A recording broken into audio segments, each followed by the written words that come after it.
And we're here. This is a very different sort of game this time for two reasons. One, it's Monday. Monday is a different game, a very vivid Monday, as you will see. And it's different because it's also not the first session, not the second session, but the last session. No, there'll be no more die after this game. I'm actually going to take the beta and delete it off the internet. Wow. Colette is... Colette was horrible to everyone else in different ways, potentially, at high school. Possibly had reasons for that, but not really reasons to justify anything. But just like Colette had presented a role to the world for the whole of school that was the fashion, horrible, mean girl, kind of pretentious, snooty, aloof, etc. But this was a mask for the fact that her parents died at some point and left her alone, and she and her brother made a plan to not come clean about that fact to everyone, and so hid that. And so she actually had nothing because there was no inheritance that came through, no way of kind of actually looking after herself, and was actually living a very barren and harsh life whilst maintaining this appearance of being wealthy and fantastic and fabulous, and has got very lost in that thing. And since coming back, then school fell apart and life fell apart and everything. Sorry, I'm doing quite a long backstory here. I don't know. It's mostly it's I think you're absolutely fine, and of course that's kind of what we're doing. We need to catch up. This is what I'm checking the notes. Carry on, Ava. Yeah. So life after school just went to nothingness because actually, the ruses that kept her where she needed to be at school didn't work for getting into uni, didn't work for getting away and out of town, and so she was left living a quite lonely life as everyone else disappeared. So she was secretly very excited by the opportunity to see everyone, but also partly still wanting to project that old image and unsure about how to deal with the different layers of that. So she got hauled into a role-playing session and has been kind of in love with the fact that she's in this fantasy world because it's everything that she ever dreamed of, and it's actually much closer to what she really wanted. The fantasy that she projected was very different to what she actually wanted, and this feels more like that, and she's getting to express herself and look after people and be close to people, which is hard for her. And she still hasn't quite let on quite how bad things are to Reese and Onyx, and certainly not to Moira, and probably hasn't really let on to herself. But something is definitely happening because she's definitely actually being supportive and kind. Yeah, that's the psychological state of Colette. Someone else can do the actual details of how we've actually got where we are. Oh no, I was going to say, everyone feel free to dig into the characters and what they've learned on the journey, because I'll do the basic establishing of what room you're in. Who cares about rooms? Tell me about your emotional baggage. That's all. Max. Hi, I'm Max. They, them. I'm an illustrator and practicing homosexual. My character's name is Onyx, she, they. I was goth and sad in high school. Now I'm a normie and sad as an adult. I was roped into this this role-playing game with these weirdos again, and as soon as we entered the game of Die, I'm a teenager again and just very excited to be here. But I'd say where Colette is 100% leading into the game, and, Reese not as much, I'm really in the middle. I feel like Onyx is really looking for an excuse to stay. I'm also not that good at organizing my thoughts. So I remember I have an AI now whose name is Cynthia. That's great. I punched a gorgon. And I'm somehow the least lonely out of these 3 idiots. Yeah. Despite being extremely lonely and sad. Yeah. Tell me why you're extremely lonely inside, because you haven't mentioned your parents yet. Yes, so Sorry, Onyx's parents. Like, let's do this properly. This is not. Sorry. Onyx decided to be goth in high school to make their parents notice them. It didn't work. And so she decided to be a normie so that her parents would be like, oh, we like you now because you're serious. It also didn't work because they just don't like me. So now I'm just sad and lonely. You also have a girlfriend. Yeah, I have a girlfriend. I don't like her. Onyx doesn't like her girlfriend. I love my girlfriend. Like, honestly, like, the best bit in the manual is explicitly say character, like, hey, player name, tell me how character name feels. Yep. Ritualize this and internalize, because otherwise it gets messy. Ella, tell me about Reese. Okay, so I'm Ella, pronouns she, her. I'm a podcast producer and game designer. Reese uses they, them pronouns, or they, he pronouns, actually. They are Reese. Okay. So as a kid, they were a straight A student, and he was a bit of a perfectionist and very competitive, but this was to mask an insecurity, which was that he knew that fundamentally he would only ever be able to be good at stuff in high school, because the thing that they struggled with was coming up with their own original ideas. And from I guess early puberty, they kind of figured out quite quickly that would not take them as far as everyone expected them to go.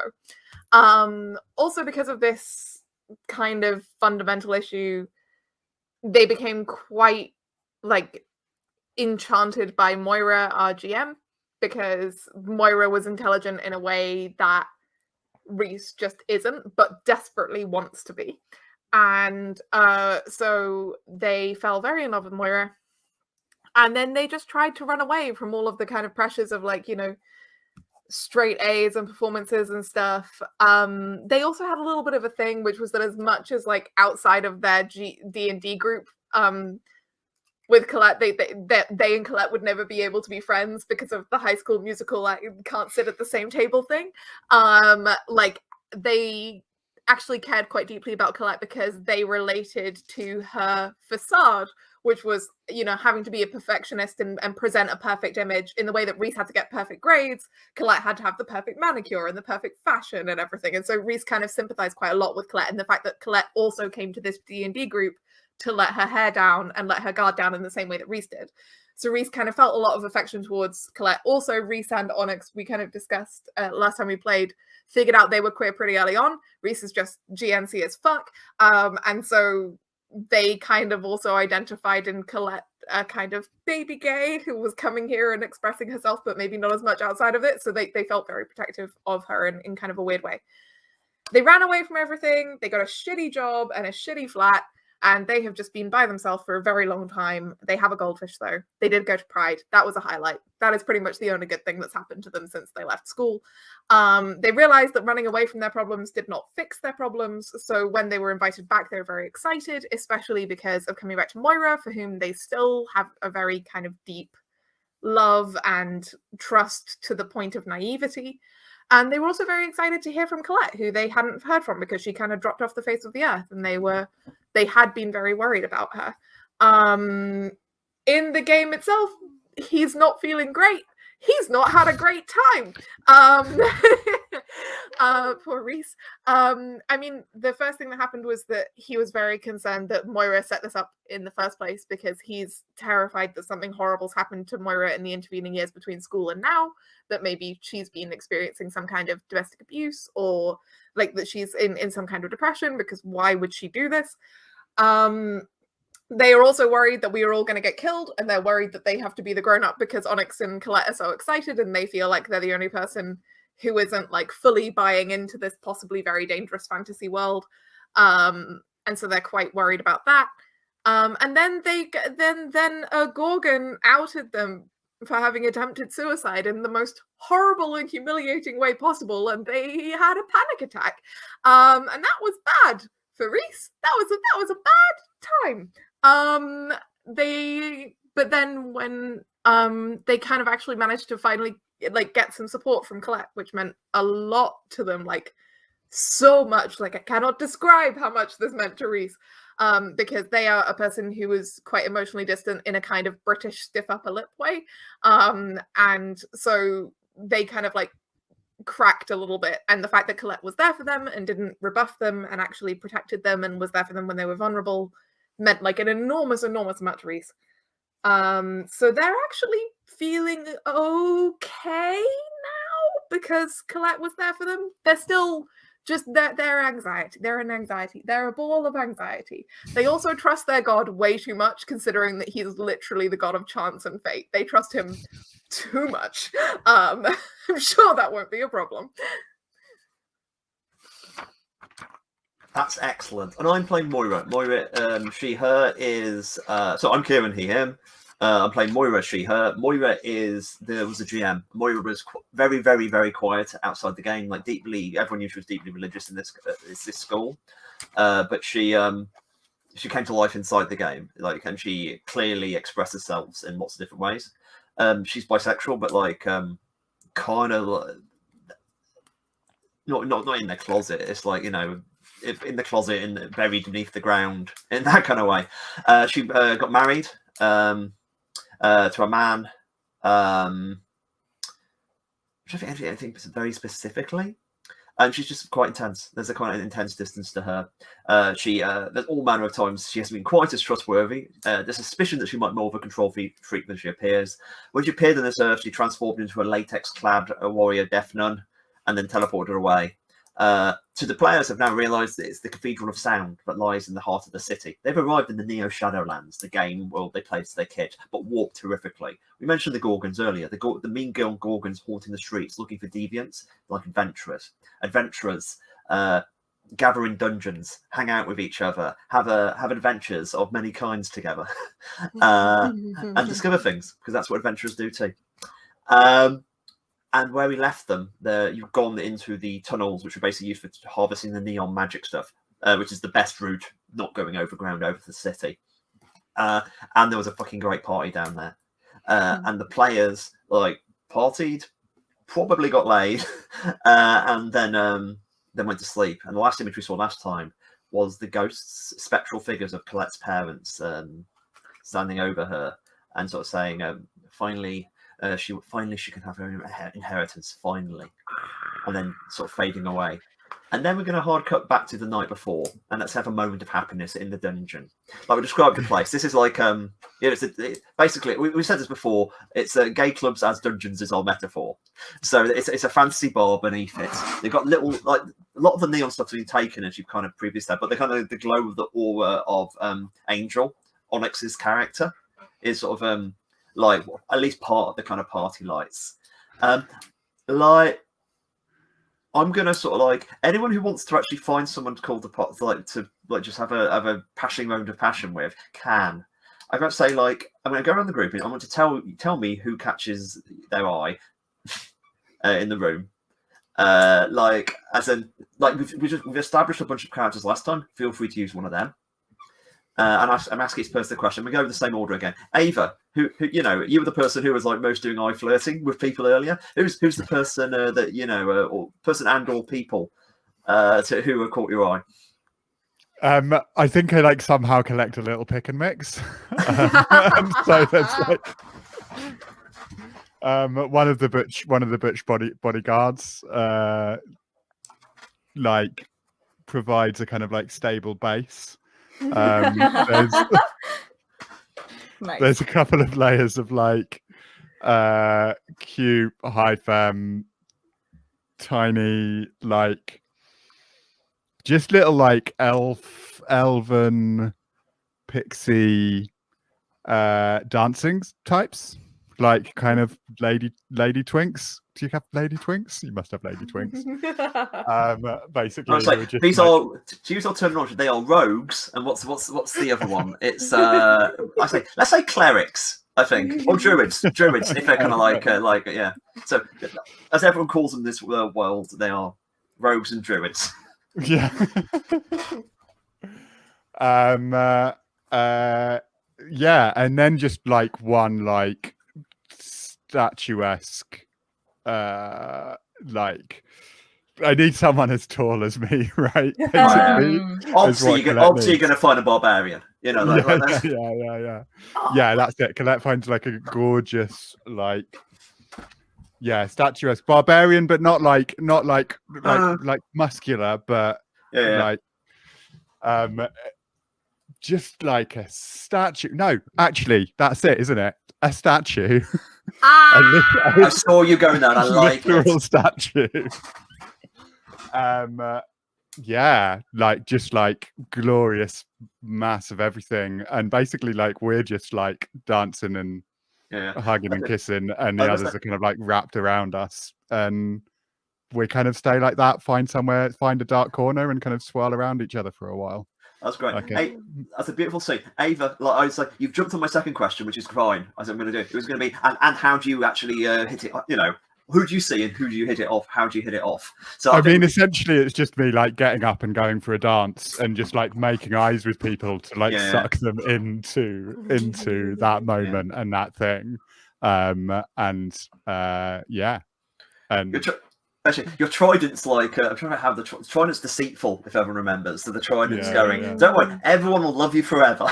It's like, all right. It's so gonna this is it. I can't remember that I ticked that box, and so far, like a big chunk of my confidence comes from the trident once saying to me, "You can't get hurt. You'll be fine," which was. And this is just another one. Like the trident tells me that I'm gorgeous, and I'm like, I'm gonna go. I'm gonna do it. And trying to go every night will be night can be like this. Is that as well? Like definitely. Then we pan away from you. Let's go to Onyx. Onyx, who catches your eye, and how do you hit it off? I mean, I find the biggest woman in the room, and I get lost in her for a minute. It has to be Angel, not because of the whole player character thing. Because legally, it has to be Angel. I'll take other people as well. Like, I mean, I'm willing to roll a die to see how many people I get with. But that's great. No, that's great. I almost see Angel's quite aggressive and like, what's the word? Aggressive is not the wrong word, but Angel's quite forceful. Like, and I always imagine it's like Angel, sort of like if you were hitting on someone taller than she is, Angel would grow. Good. Just in that kind of way that there's an ego to Angel, I sense somehow. Then I will hit on a few other people just so she gets a bit taller. Excellent. That's marvelous. What about you? What about Reese, Ella? Do you know? I was thinking about this. I think that they down a couple of drinks to try and shake off the anxiety, and it doesn't really work the way they wanted it to. And I think that they are attracted to like any rogues who are kind of Nathaniel-esque. Like they have this specific weakness for, you know, your classic scoundrel. Can I put like you're feeling that down, and then Nathaniel comes in. As in that, sorry, there's no way if you look at someone like Nathaniel, or just like Nathaniel, as he walks in, he sort of waves at you across the bar. I think that Reese, in that case, like Reese definitely kind of drifts towards Nathaniel, but I think that they're still really worried about Moira. Like, so I think that they probably like get a little bit lost in him, like make out with him for a bit, but like it's just not working because they're so distracted and they're so worried, and they really want it to work. They want to forget about this, but I just don't think it does, and I think that they kind of peel themselves away and like go find as quiet a corner as possible. I think that they can't quite enjoy this as much as they want to. Yeah, I can almost feel like Nathan can sense this. Like, you know, Nathan's a sensitive person. He can pick up those, like, you're not feeling this, are you okay? Like, okay.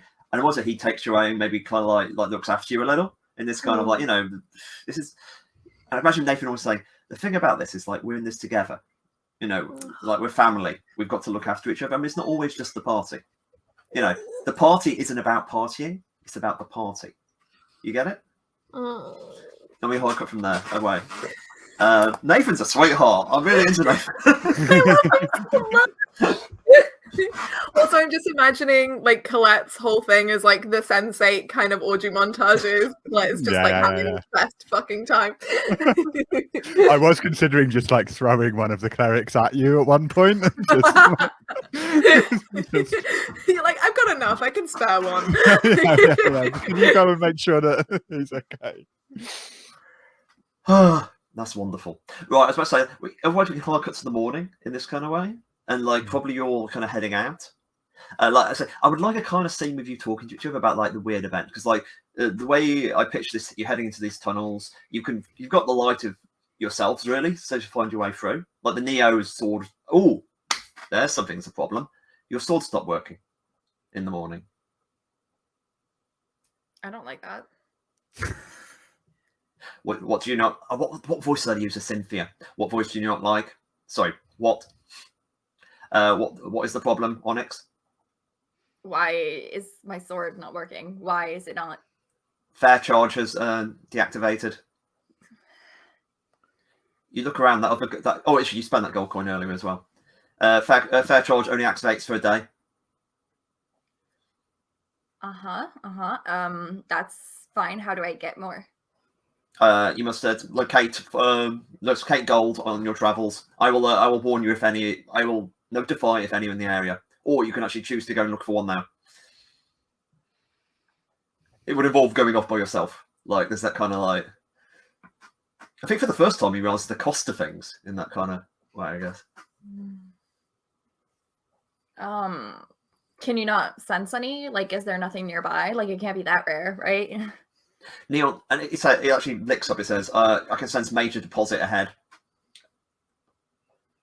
And do you want me to? Shall I demonstrate graph? I can project image. Please. And that's like you're sort of heading out into this darkness. In front of Onyx, this sort of like really quite cool neon hologram. Like, you know what I mean? It sort of dances with individual lines, like a kind of like I think PS2 specifically era video game. And it just basically shows the path, and there's a big pulsing light ahead of you. Like, and it's mapped as a HUD in front of you, and it's like, oh yeah, ahead of us there's a lot of fair gold, or like something that's like fair gold anyway. But it's on the way you're going. Well, if it's on the way, Cynthia, do you think I should warn the others that I'm going? I'm sure you'll make the right decision. Oh, well, that's unhelpful. I'm sorry. No, oh God, don't apologize. I'm sorry. I'm sorry for apologizing. Oh God. I retreat because that's made me sad. Oh. I've just made myself sad. Right, that's it, you're heading away. Like, is it like sort of now allowing you to, as you head into the sort of darkness, like Colette's got enough glowing stuff on her, and there's like, you know, there's some kind of lamp she's been given as well. And you're probably going into this is a bit different because the dungeon was a fun place to hang out, and this is a kind of low level of like dilapidated, like the energy's all been taken elsewhere. Like in the game, you remember this stuff. This was the place where you smuggled the neon, and that's just not there at the moment. Like, I'm gonna say Colette. Like, obviously Colette's at the front because Colette's at the front at all times. Like, what's Colette radiating? Like, does she say anything to the rest of the group? Like, I think Colette wakes up. I think Colette's kind of quite conflicted at this point and is kind of actually like trying, like again, it's the putting the shield and the wall back up just a little bit and just being like, that was trying to process, like, that was amazing. That's what I've always wanted. How am I going to persuade these people that we need to stay here? What was really going on with Moira? What is really going on with Moira? And what how can I tell these people what the truth is? So I don't think Colette's very chatty right now. I mean, I think that probably Reese would like, as we're walking, and if whether or not we've noticed Onyx getting distracted, But I think like Reese would probably like come up next to you, and they're using their staff a little bit more to like feel out any, you know, crappy places on the floor, like, and stuff in this darkness. They kind of look at you and they seem like, no, they look exhausted, but you know, they look less freaked out than yesterday, so that's an improvement. And they look at you and they kind of give you a big grin and they go, okay, so one plus side to all of this is that I'm pretty sure that's the happiest I ever saw you, and I once saw you roll a crit on a high dragon, so like. Yeah, no, it's it's amazing here. It's something that I can't explain. But it's not the place, it's you. You were amazing. That was, geez, do you know, I have been to some pretty wild gay clubs and I have never seen anyone just rule the floor like you did. That was incredible, honestly. Yeah, there's, I don't know, I feel like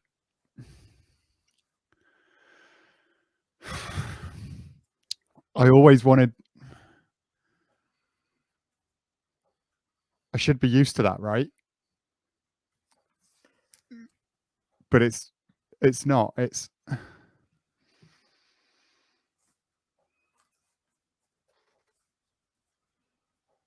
That was what it was always supposed to be like. But it wasn't, was it? Feel like you know the answer to that question.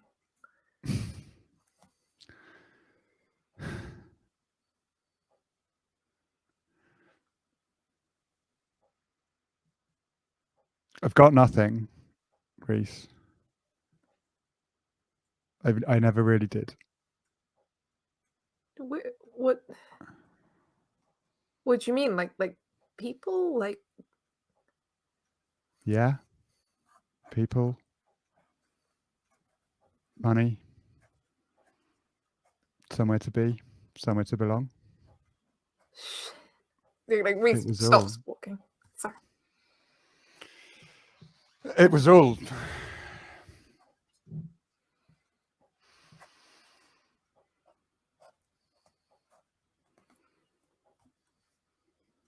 Yeah, it didn't have it. I didn't have it. It was all.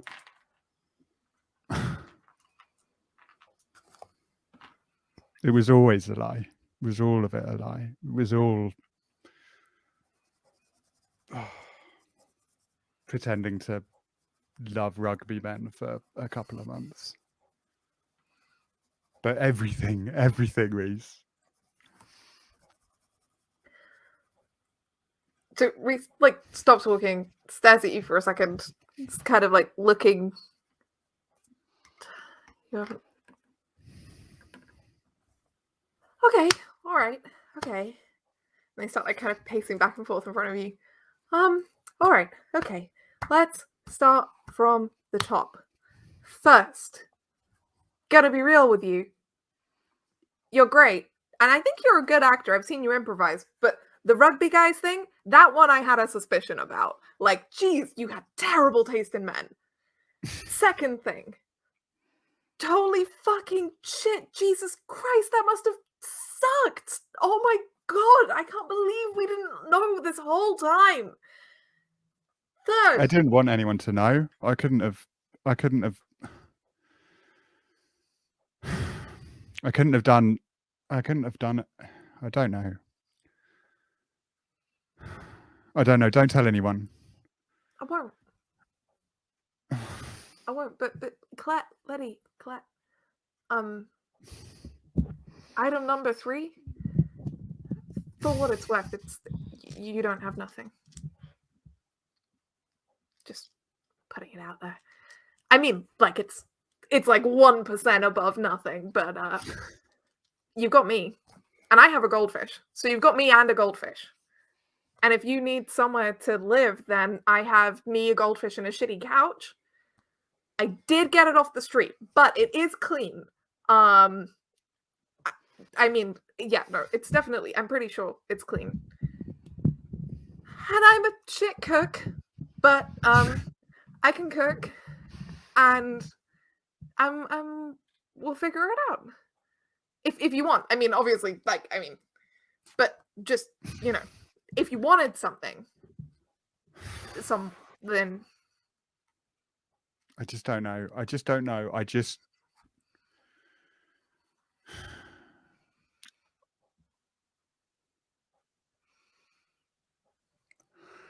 kept it going.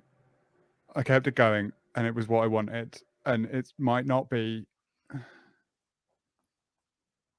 I've tried so hard, and I pushed. I hurt you. I hurt people. Do you know one of the reasons I tried to kill myself? Oh God, it wasn't. It me. wasn't. It was. I felt guilty. We were really shit to Moira. And then she fucking married a man and got super and I didn't know. That was a lot of it. Like the one person I ever actually, and I just let that happen because I was too scared that it would happen to me. But the other reason was that I hadn't heard from you in over 3 years. And I didn't know if you had been hit by a car or had gotten sick and all I could think was that I should have done more. That, like, when we were at school, I always figured I should have tried harder to be closer to you. You're fucking cool, and I like you a lot, and I just wasn't brave enough, and all I could think was that, like, because I'm a fucking coward, I let down two of the only people that I ever actually really cared about. But it's not cool. It was never cool. It was never, none of it was real. None of it was real. You didn't. Claire, I didn't think you were cool because you wore Gucci clothes. I thought you were cool because you rolled a crit on a high dragon. I thought you were cool because of who you were when we played games together. I thought you were cool because you kicked fucking ass. And your fantasy persona, and Reese gestures at, like, your outfit, is this. This is cool. I don't know anything, and I have never cared to know anything about makeup or fashion or rugby players. Well, I mean, okay, I'm a little partial to rugby player occasionally, but, you know, generally speaking, you weren't cool because of that, or the money that you did or didn't have, or the lifestyle you didn't or didn't have. You were cool because you turned up every week to a stupid, self-indulgent teenage angst RPG game, and you made it cool because you're a fucking badass.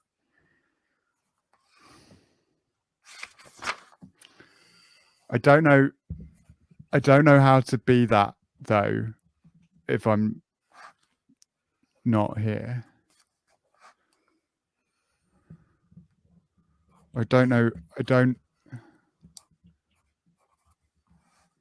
These last few years, I've just literally, I didn't even have the Gucci. They didn't have the lie. I didn't even have the lie. It's just been nothing. And now I'm here, and I feel like I am myself for the first time. Well, I'm glad that you can be yourself here, at least.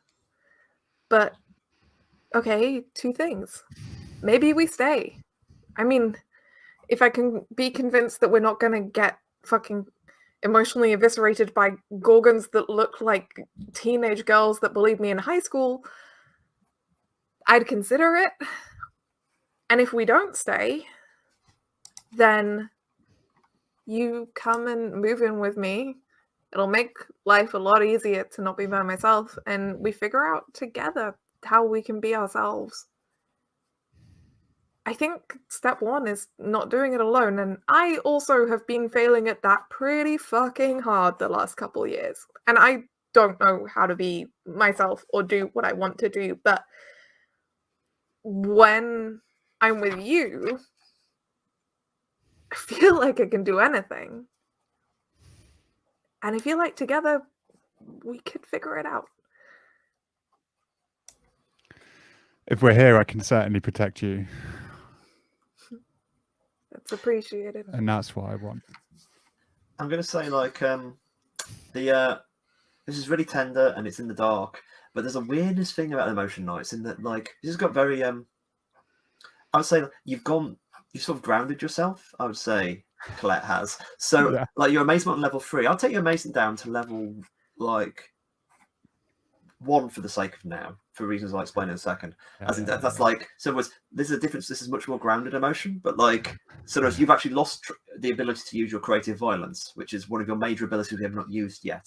Which is have you looked at that one? As in basically, if you're allowed to defeat certain, so basically, creative violence is if certain nouns appear, you burn off your emotions to defeat them. Like your level 2 nouns were like a mob, a blockage, a village, or a weakness. Your level 3 ones would have been an army, a mountain range, a town. Yeah. So like you get to use all your like emotions in that moment to defeat that. You of course decide what defeat looks like. I mentioned this ability because it's a major one, and if I start dropping nouns in, you should probably be watching for them. Like, as I can, that's me throwing balls and seeing if you want them. But like, where's the list of? It's on your character sheet on the left. It's basically on the emotion scale that goes up and down. I'll move you down to level 1. Yeah. The nouns are beneath the level of the emotion.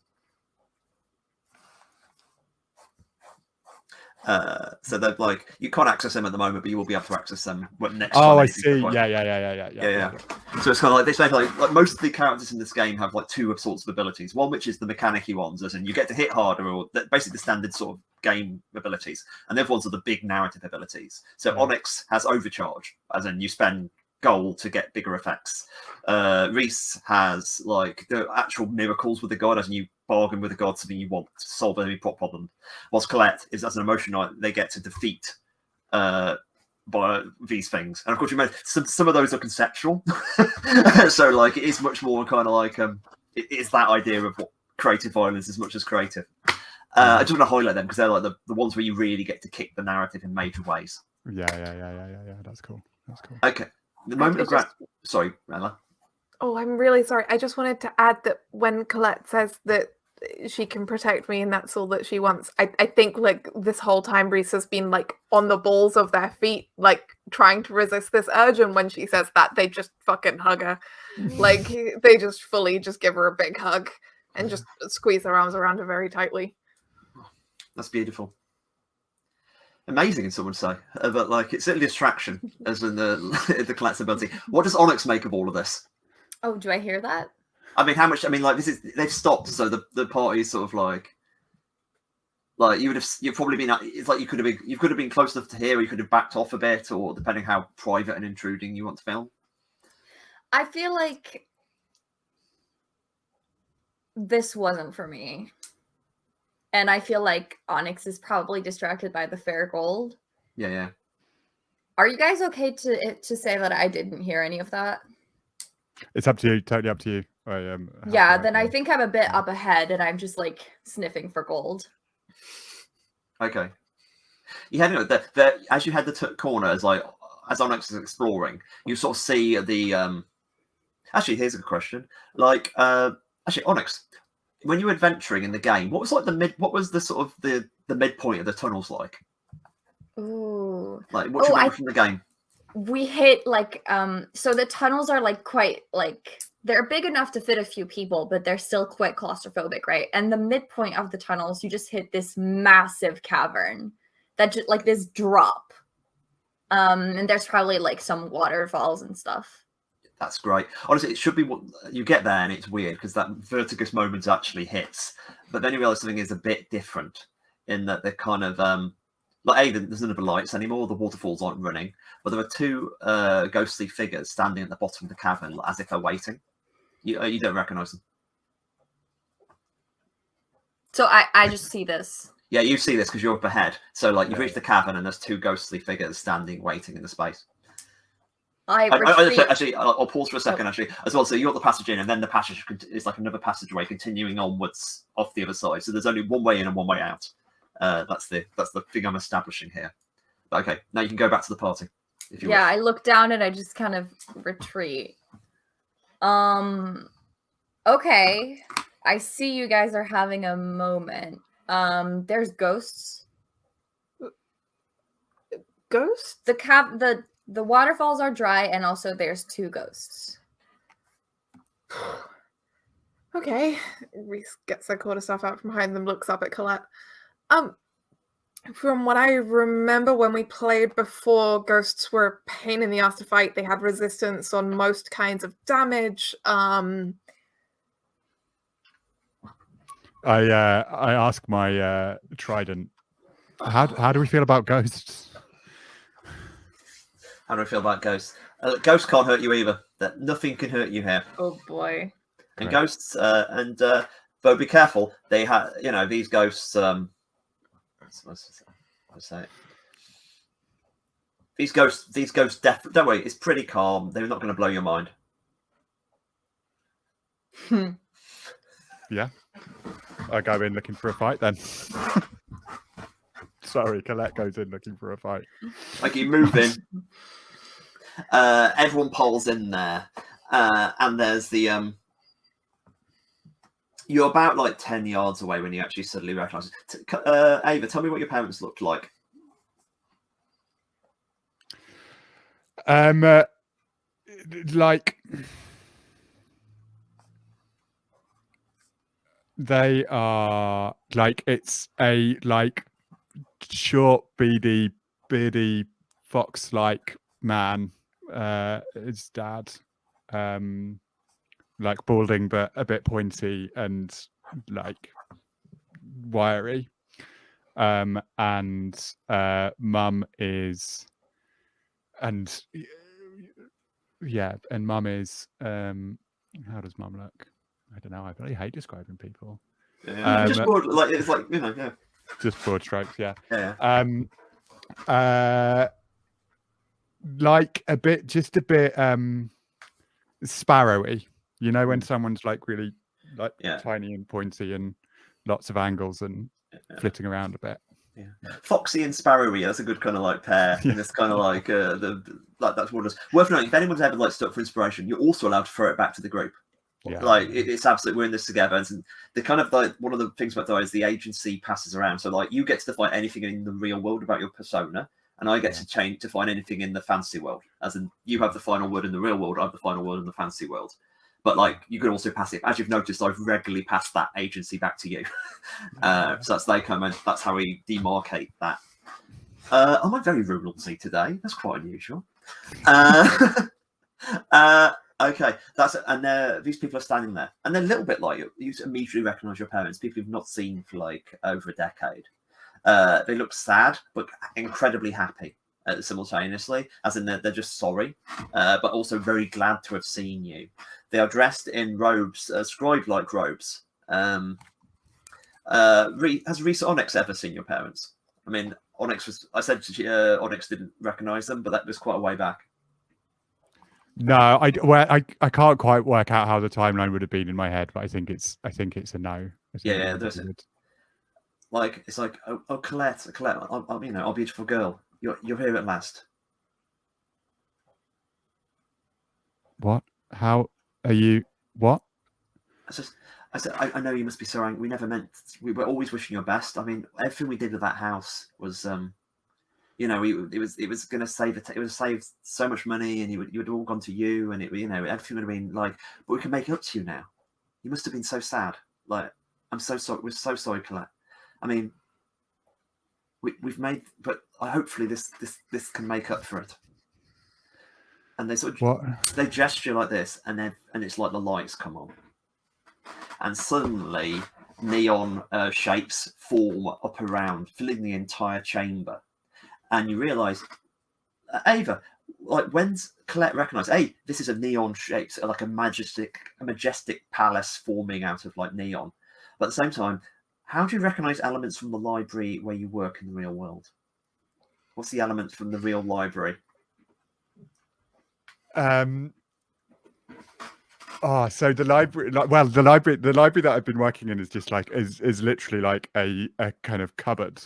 Like it's a tiny square building, but it has this. This is also a real library that I'm describing ridiculously. So it's this tiny space, but it's all glass windowed around, and then like beautiful like old wooden shelves in every direction. But the key thing about it that is completely weird is that it's a cupboard on top of another cupboard. There's like a basement area, and it's like there's a little bridge that goes across to the front door of the library. So what I'm picturing is this kind of a bridge that extends outwards towards like these old wooden school doors, and so that kind of pulling open to reveal neon nonsense. Those elements, and everything is made of gold. Even like the school doors, it's like they appear to be school doors, but when the light falls on different areas, oh no, they're gold too. Like the whole thing is gold, and it's that kind of like it's got speakers, and as you look around, this towering above you, all of you, it's like there's a lot going on. Colette, feel free to stick your amazement up to level 3. Like the way I should do is like, Colette, is Colette amazed by what she has seen? Colette is like once again like back in that place of being like utterly filled with wonder and like amazement at this world that is just like everything wrong in life unfurling into beauty. Right. Like you've been trapped there for so many years, and we thought we could at least make it beautiful. This is all the gold. We wanted you to have all the gold in the world, and now we're in another world where we could have all the gold. And it's all for you, our beautiful daughter, Colette. Onks, for a second. You said there was a stuff belief, like that kind of like there's a sort of multiple layer to the whole thing, wasn't there? You said, Ava, like there was stuff below.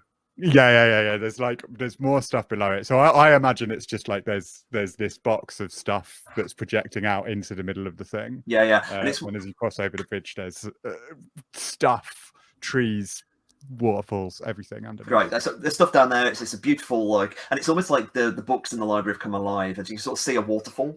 As in the books are open, and like a book is like lights falling out of the book, and like waterfall, as in this kind of these are other worlds in this way.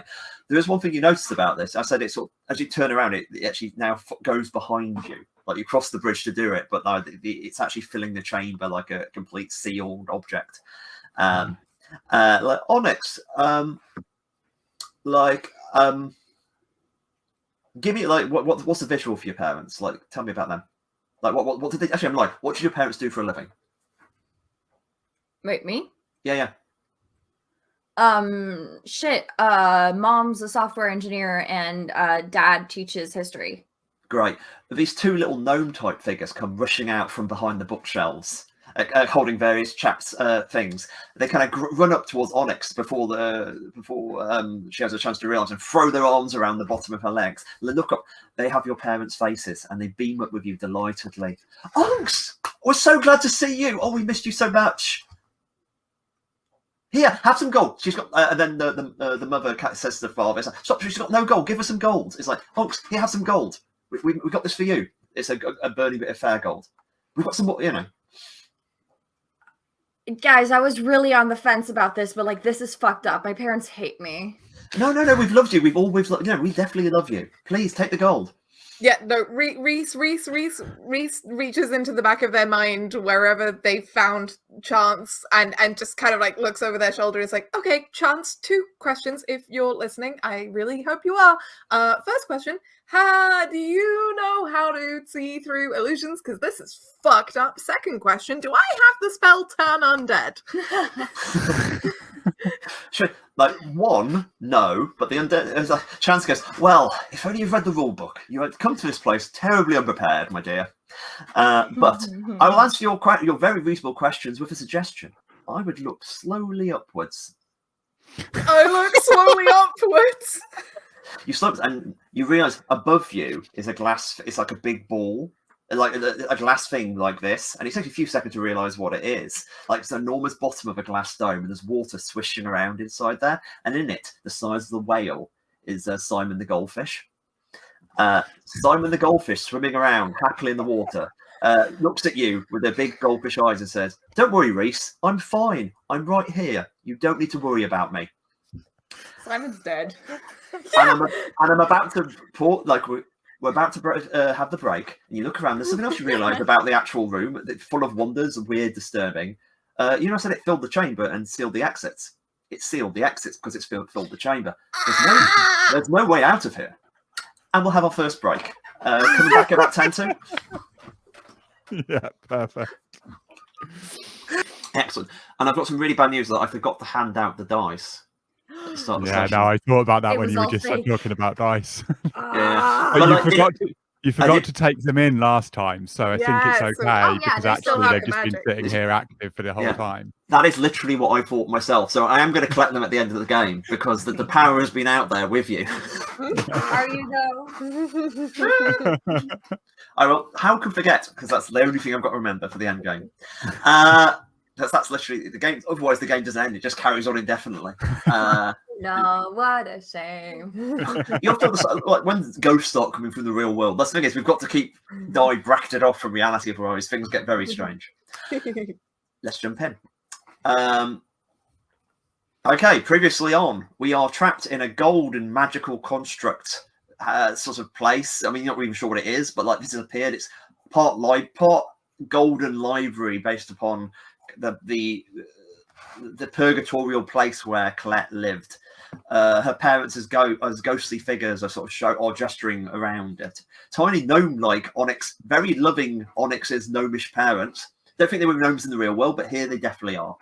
And above you, swinging lazy loops, we have a goldfish who's saying he's perfectly fine. Colin is perfectly fine. He's here now. You don't need to worry about him. Question: what sort of things, Reese, did you speak to Colin about? It's Simon and Simon. Why am I saying Colin? I don't know, but you know, this goldfish is an important NPC. I think that Reese talked to Simon about everything. Talked about Moira a lot. I think that they would like verbalize their anxieties, and they have clinical anxiety, so there were a lot of anxieties to verbalize. And sometimes those anxieties were like, has this food gone off? Do you think it's good? I'm not sure if it's good. It says it expires today. And I know that people say, but like, maybe, I don't know, you know, like, kind of thing. But I think that they would also like reminisce at length about like good games that they had. I think that they'd talk about Colette, and I think that they'd like, I think every now and then they would probably try and like Facebook stalk Colette, but obviously Colette had disappeared from all like social media and stuff we established. But I think like occasionally they'd go on like a search and they'd be like, oh, I think I found her, and would kind of like, you know, narrate out loud. I think that they talked about Onyx. I think this is good. I think this is more than enough. We have, as you're sitting there, like as he lazily starts whale-like motions, he goes, "Ooh, this is Onyx and Colette. They're just like you. Oh, Colette's taller though. Hello. Don't worry, it's nice and safe here." Simon, you know I want to trust you, buddy, but I can't. You're like the size of a blue whale right now. Look at me. I would like to. Can all of us see all of this? Are we all in the It's same literally place? like everyone like, is in here. yeah. Like it's Yeah, literally that. okay, cool. It's there's this happening above you as this goldfish is serenading Reese with small comforts. I would like to use my prophecy ability, please. That's a good one to actually just roll the dice. Tell me how many successes you get, and if you roll a 6. And if I roll a 1, right? I did not roll a 1. It's all good. I got 2 successes. That's great. Just note you've got 2 extra dice to throw in if this turns messy or you try to escape or something. Or if we try to escape. You know, no, we just live here now. It's fine. I was about to say, like, and Colette's parents say, "Oh, you almost as if they heard you," sort of thing. It was fine. Yes, you can live here now. Everything you want is here. Like, and honestly, like when you've chosen to stay, obviously it opens up and you can explore other worlds. This is all your riches now. I mean, Onyx. I mean, your parents are telling me how you need gold now, and there's lots of gold-based problems. But we've got a goldfish, and Simon rolls around and sheds a gold scale that falls down, hits the edge of the actual container, and then your gnome parents run up the walls like scurrying, like very cute, like mice. And then like pull out the gold and then break it apart with tiny little hammers and just give you like 2 more pieces of gold. See, 3 pieces of gold. Can I ask Cynthia if this is real? This appears to be. I will not say appears to be. It is fair gold. You've now got 3 pieces of fair gold, by the way. I'm gonna pop one. Tell me about one time your parents made you happy. Oh my god. Okay. This is statistically improbable. However, I do think that it's really sad. So I was born on the week my brother was born. Like 10 years later, but we share a week of birthday. And so I don't really get a birthday. Oh, I hate that. That's hard. Yeah, and one day for my birthday, they took me out and we went to the zoo. And it was the best day of my life. Yeah. As it hits you, and it's the first time it was sharp and powerful, and the second time it was like obviously an enormous weird power rush. This time it hits like comfort. It's like it feels like a small hand in the hand of a parent who actually is guiding around a thing, and it's a parent the size of the planet, and it's holding you quite gently, and it comes on smoothly. Your sword bursts into light in a soft pink glow, which hardens to the searing red. If anybody is looking in Onyx's general direction, you see that I'm wiping a tear. Yeah, no, I think Reese goes over to you and grabs you by the your upper arms, and it's like looks you in the eye, and it's like, Onyx, I know you don't like me. That's fine, but I really need you. Have you ever heard the story of the Lotus Eaters? Yeah, Reese. What? You said the one thing that would have snapped Onyx out of this. Reese, where the fuck did you get the idea that I don't like you? I just thought I pissed you off. Everybody pisses me off. Okay. Dude. I mean, I don't know. I just figured I was Fuck. too normy, I guess. I drive a Subaru. What? I have a Subaru, dude. Wow, I had always kind of mentally imagined like the Batmobile. Yeah, dog, I'm not cool. Yes, you are. I have an office job. I mean, I imagine it pays better than my job. The mental. I am a normie now, my guy. Reese looks you up and down. Okay, but you have to understand that I wear business casual clothing. The Sorry. gnomes chip it, and you pull it off, Onyx. You know, you look great. You don't have to wear it anymore, though, they say, bouncing between them. You're fine, wear whatever you want to. You look amazing. Reese taps their quarterstaff, and they don't do it. But it is quite visible, to Onyx at least, that they are trying very hard to resist the urge to just fucking huck one of these little gnomes away, just as if with a hockey stick. They don't do it, but they wanna. They look. Okay, so that's 2 earth-shattering revelations from 2 people who I was very close to in high school and haven't seen in a long time, in quite quick succession. But, Onyx? Yeah. I think you've got this already. This is not fucking real. This is a trap. They No, locked all the obviously doors. this is a trap. Okay, we need to leave.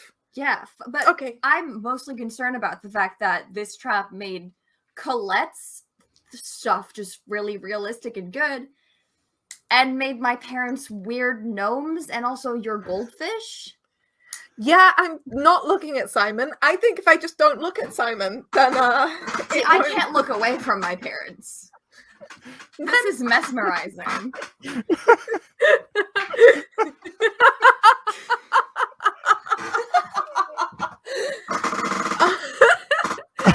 Okay, we need to go get Colette. Come on.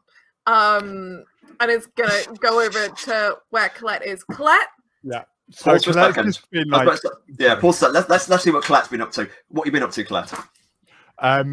so basically, like, Colette has walked into the center of this like dome of neon and gold, and is looking around and is thinking, and she's looking at her parents who are layering adoration on her and saying a load of things that she's imagined them saying before, and everything is gold, and she knows what this is. She doesn't think this is an illusion, but as you come over and get closer, she's just like, I've pretended to have so much gold that I know that it's not what I want. At which point, as I picture this, I look up, see Simon, and I'm just like, this ain't it. And proceed to just like thrust my trident as hard upwards as I can. Wow. So it's like, are you using any abilities, or is it just like an attack on the thing?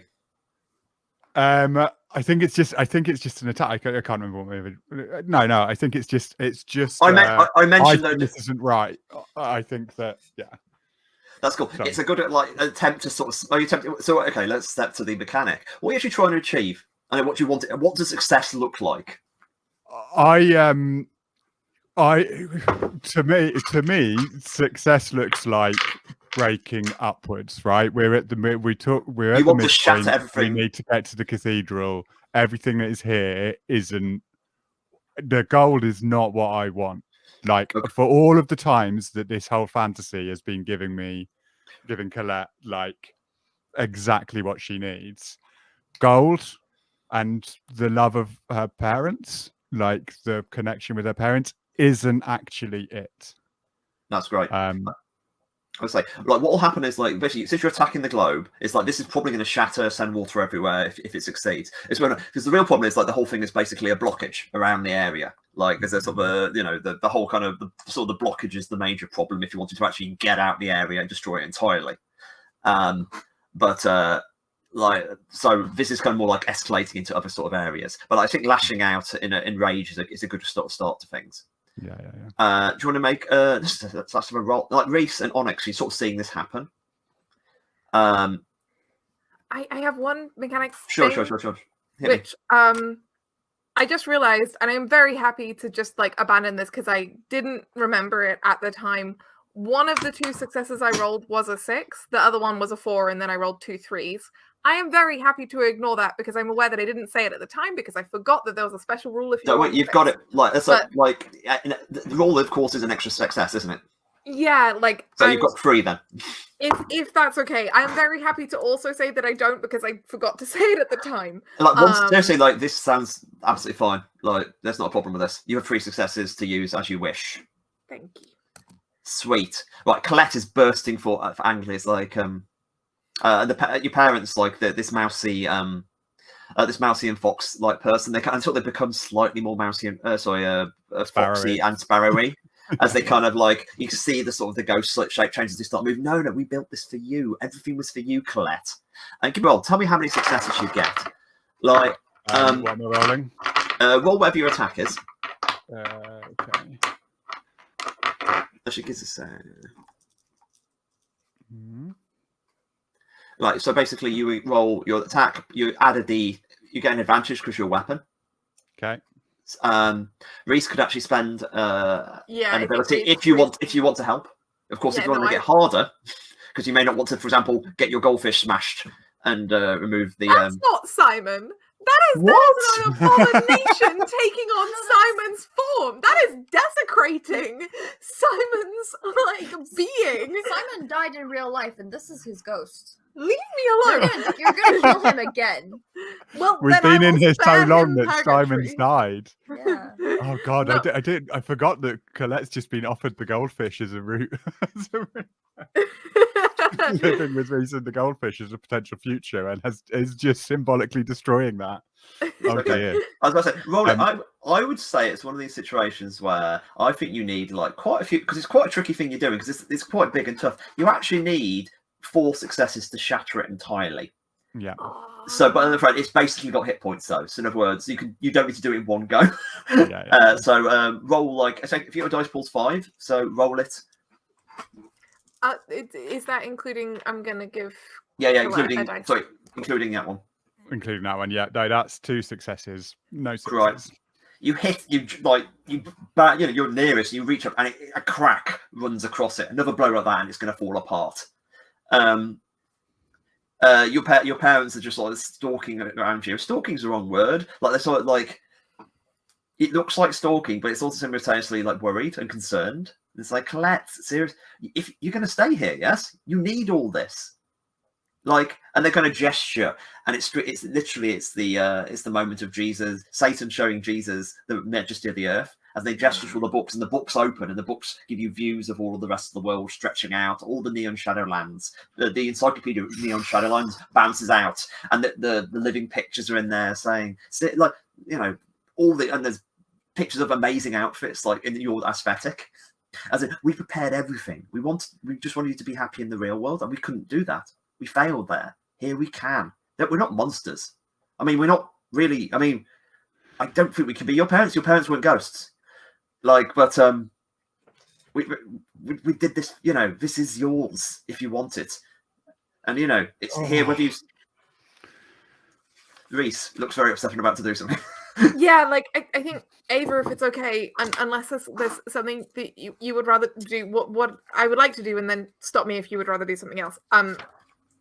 But I think that like what Reese would want to do in this moment is to just like come in, like whilst Colette like has the trident up in the goldfish tank, is just come with their quarterstaff and just like swipe it across them, not so much to attack them because they're assuming it won't do anything, but just to kind of disperse them like cloud a bit.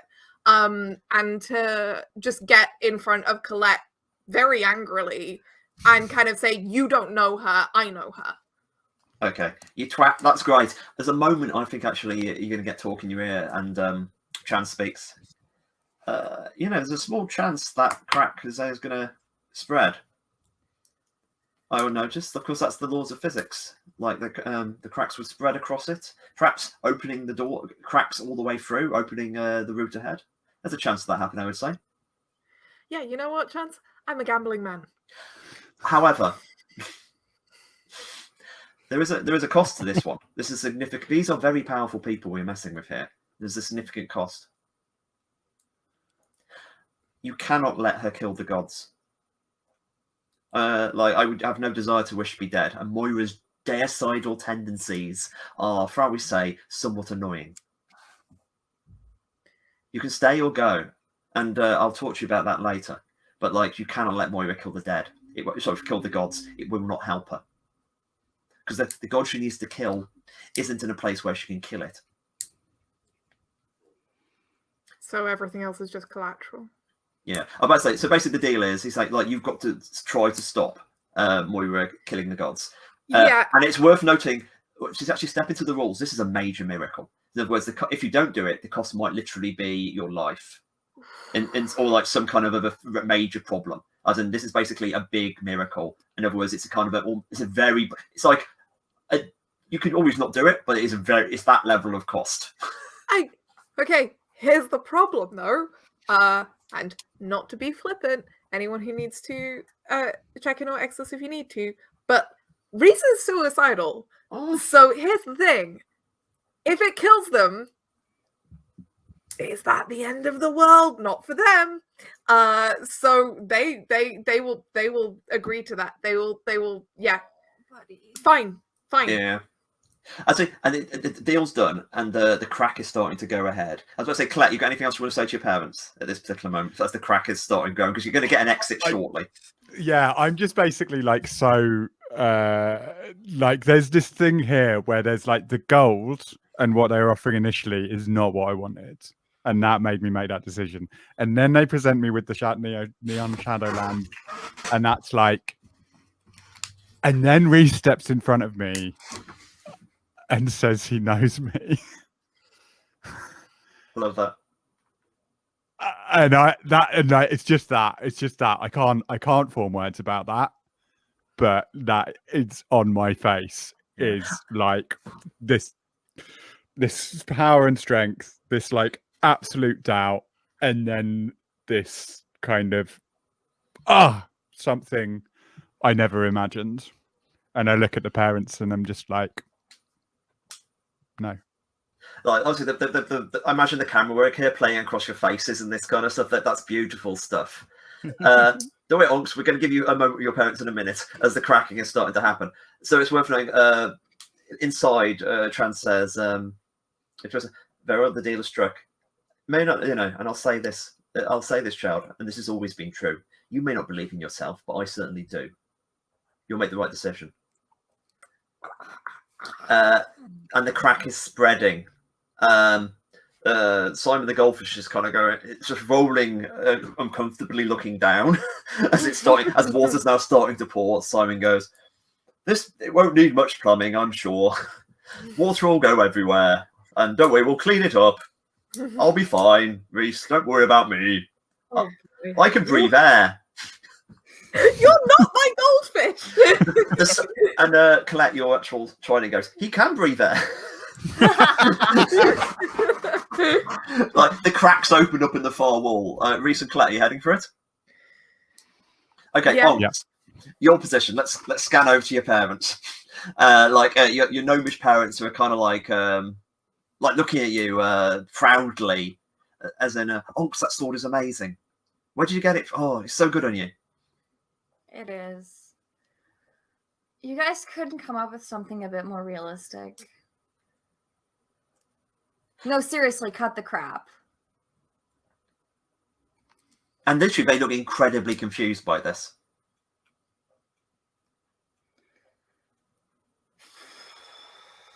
All right.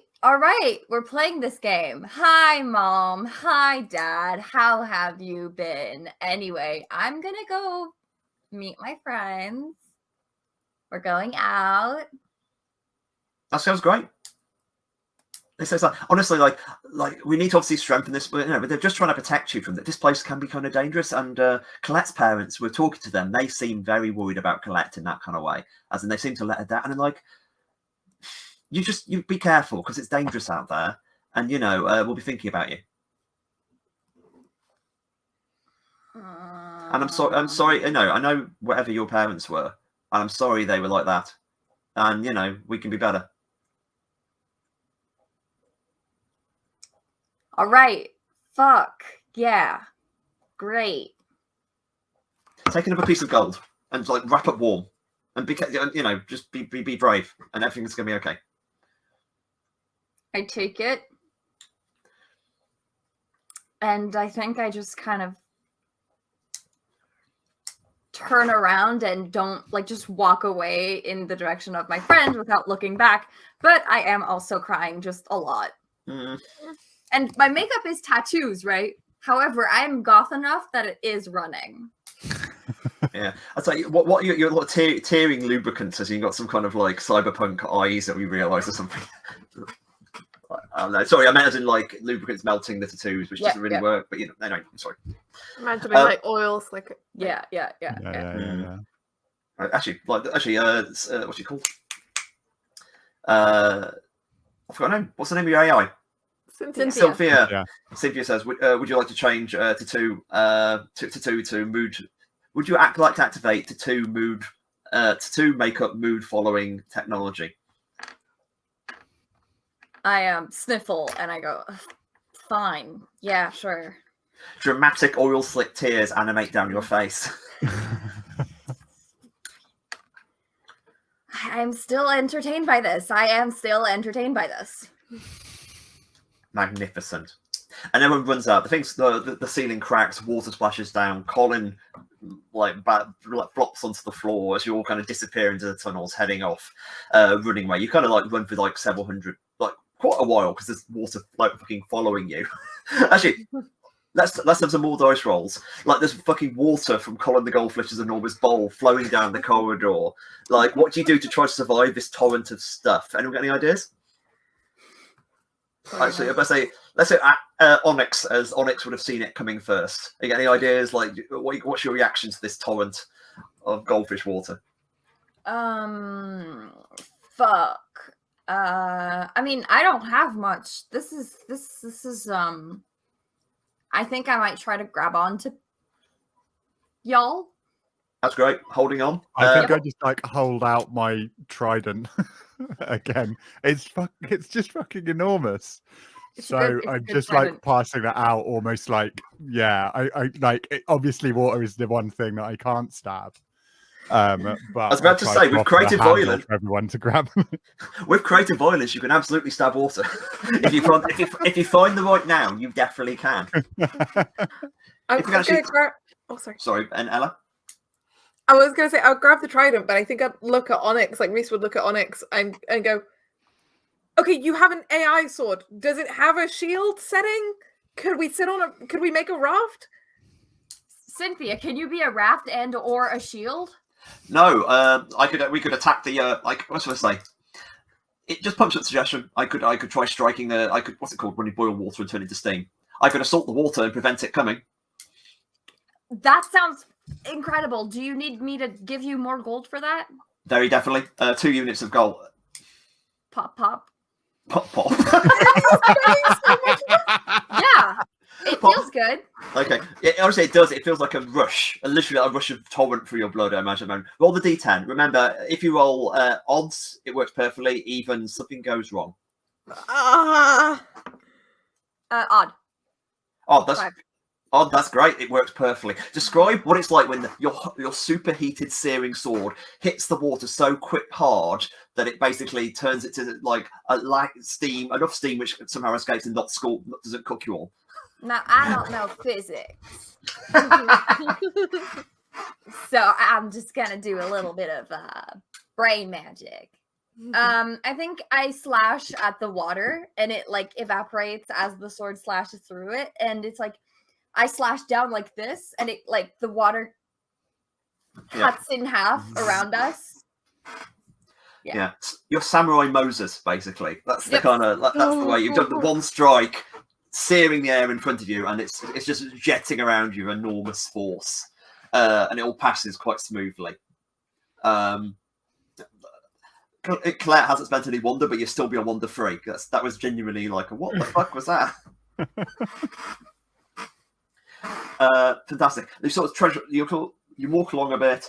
Has anyone got to say anything before we kind of move on? Does the group want to share any feelings with each other?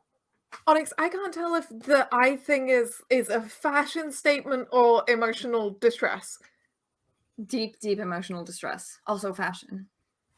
Shit. I'm sorry. No, it's great. All is fine. Let's just keep going. They got me, okay? Fuck, they fucking got me.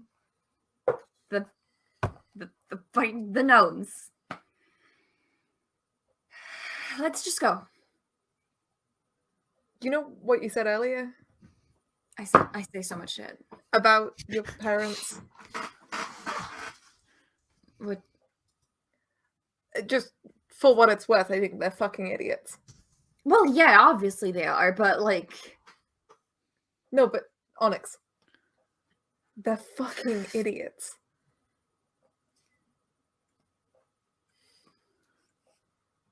Yeah. Well.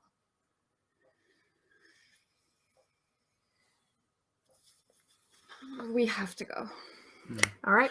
Where's Colette? Is Colette just not happily marching on, but is Colette just Colette is basically essentially just still proffering the trident as something to hold on to, and that is the gesture of this, is just I am still here. I've still got you. I'm not going to talk about it right now. Family. Yeah. And as the trident's heading, as you're heading through the heading upwards, the trident says to you, "Don't worry, you're feeling great. I can tell." This fucking trident. Which go, we hard cut. You've made your way all the way through the tunnels, and you are now beneath the cathedral of the cathedral. Did we ever give it a name? The cathedral of. It was made of sound. Cathedral Sound.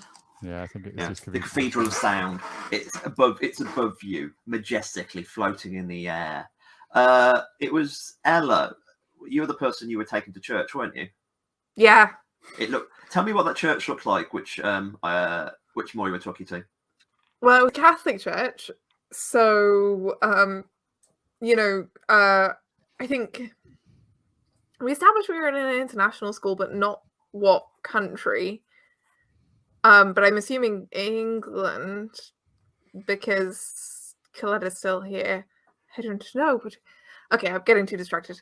I think it was, your kind of classic like vaulted ceiling, incense, dark wooden pews, kind of some beautiful windows, maybe like a couple of little statues, very, very Catholic, very kind of Catholic drama kind of level. Like as soon as if Reese was going to be any religion, they would probably be like either Anglican or Buddhist. And I mean, Buddhism isn't really religion so much as a philosophy, but they would go for something fairly understated, and the Catholicism was like quite a lot for them. So they got in, and it was just like, oh, there is so much happening here in so many different ways, and I don't fit into any of them. Cool. Far above you, you recognise it's Moira's church, exactly like that. The steeple. In your imagination, it's done. The incense was really heavy, and it's the beautiful stained glass windows are shattered in various places, and incense pours out like a battleship that's been struck. Statues are kind of like guarding the walls, and they are immediately in a war. Because like between you, of course, the floating objects, the bits of masonry you've got to climb to get to the top. You remember you established that time, so you've got to jump between there to get all the way up there. But also, it is that you realise with your frankly physical prowess of superhuman beings that you are, you can make that fairly easy. The problem is there is literally an army of angels between you and there, which are besieging the castle. They are like occasionally being struck by beams of lightning coming the castle. Presumably Moira is defending it somehow. But these angels, which are weird, perfect, and this ridiculous army of these immortal statue-like beings are blocking the way. Anyone got an idea what to do? An army, you say? Yes!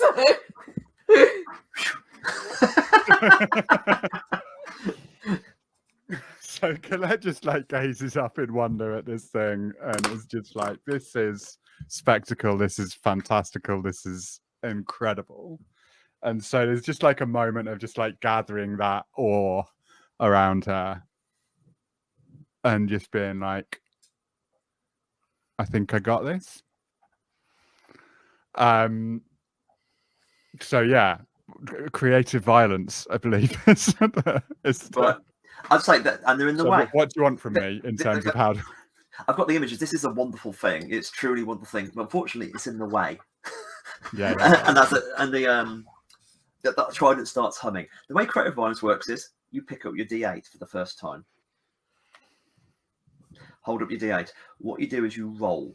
If you roll anything, you succeed. You're going to do this no matter what. If you roll the level of emotions you're using or lower, you suffer that number of wounds. Yeah. As well. So like it's basically you either do it or you do it full stop, but it may hurt depending on what the size of the thing you're doing. Yeah. Right. So roll, and if you roll a 1 or 2, you take the number of wounds. And anything else, you've done it. Okay. It's 6. Fantastic. You have 666, the number of the beast, which is the best for defeating angels. Tell me how you defeat the angels. And it's worth knowing. You can do this in any way. This is absolutely. It's called creative violence. Tell me what defeating angels looks like. So to my mind, what this is I'm grabbing my trident and I jump, and I spin the trident underneath me, impossibly just around below my body to kind of like generate a kind of like whirlwind that like torrents me upwards into the mass of the angels. And I look fucking spectacular. Like everything has expanded. Like the pauldrons are bigger. I am taller. I'm taller. How am I taller?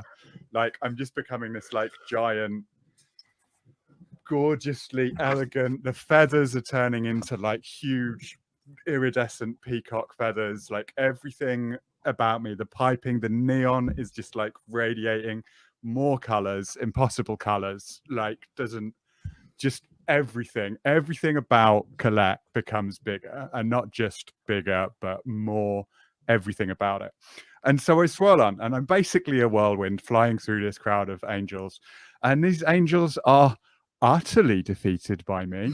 And it's essentially a reenactment of that dance scene from last night. Just an entire host, an army of angels, just like wrapping themselves, falling into the whirlwind that is me, dancing upwards into the sky, and laying all their love on me. Yeah. That's the soundtrack, incidentally. I was going to ask, lay your love on me. Is it going to be a dirty techno squelch of it? Dirty techno ABBA, please. Yeah, dirty techno. Dirty techno ABBA play. There's like your peacock feathers mixing with the falling angel feathers, like it's a pillow fight in the sky, falling drastically. I was at my own sort of vision. The camera will hard cut back to the bar you were in, where all the people from last night recovering with the brunch, and they've got a magical screen on the thing, and Angel Onyx PC is going, "That's how you do it, those fuckers." Fuck angels. Can I also request a detail from Ava and Kieran for that scene? Please God, can Colette have refracted some fucking rainbows off her? Like fucking just like literally just like rainbows coming off her as the light hits her. So for me, what that is like basically it's just like the angels are just falling in love with me. They're just wrapping around me, and as each of them is kind of like falling away, spent, it just falls in a like torrent, like a waterfall of rainbow and angel bits just falling down, feathers spraying everywhere. Yeah. And so so the bottom of my whirlwind is just falling angel, rainbow, waterfall, spray everywhere. Yeah. It's like falling angels, and it seems that falling isn't such a bad thing after all. Yeah. Well, you fall for me. Okay, so we're going to go around, and Colette crashes to the ground, lands after the end of this sort of thing. Ella and then Max, what's your sort of response to? Because this is something else. This is like turning. I mean, Onyx's moment was pretty fucking cool as well. But like, this is literally an army. And I want to say it's not like I'm not talking about 50 people. I'm talking about an army. Like Ella, what do you make of seeing this?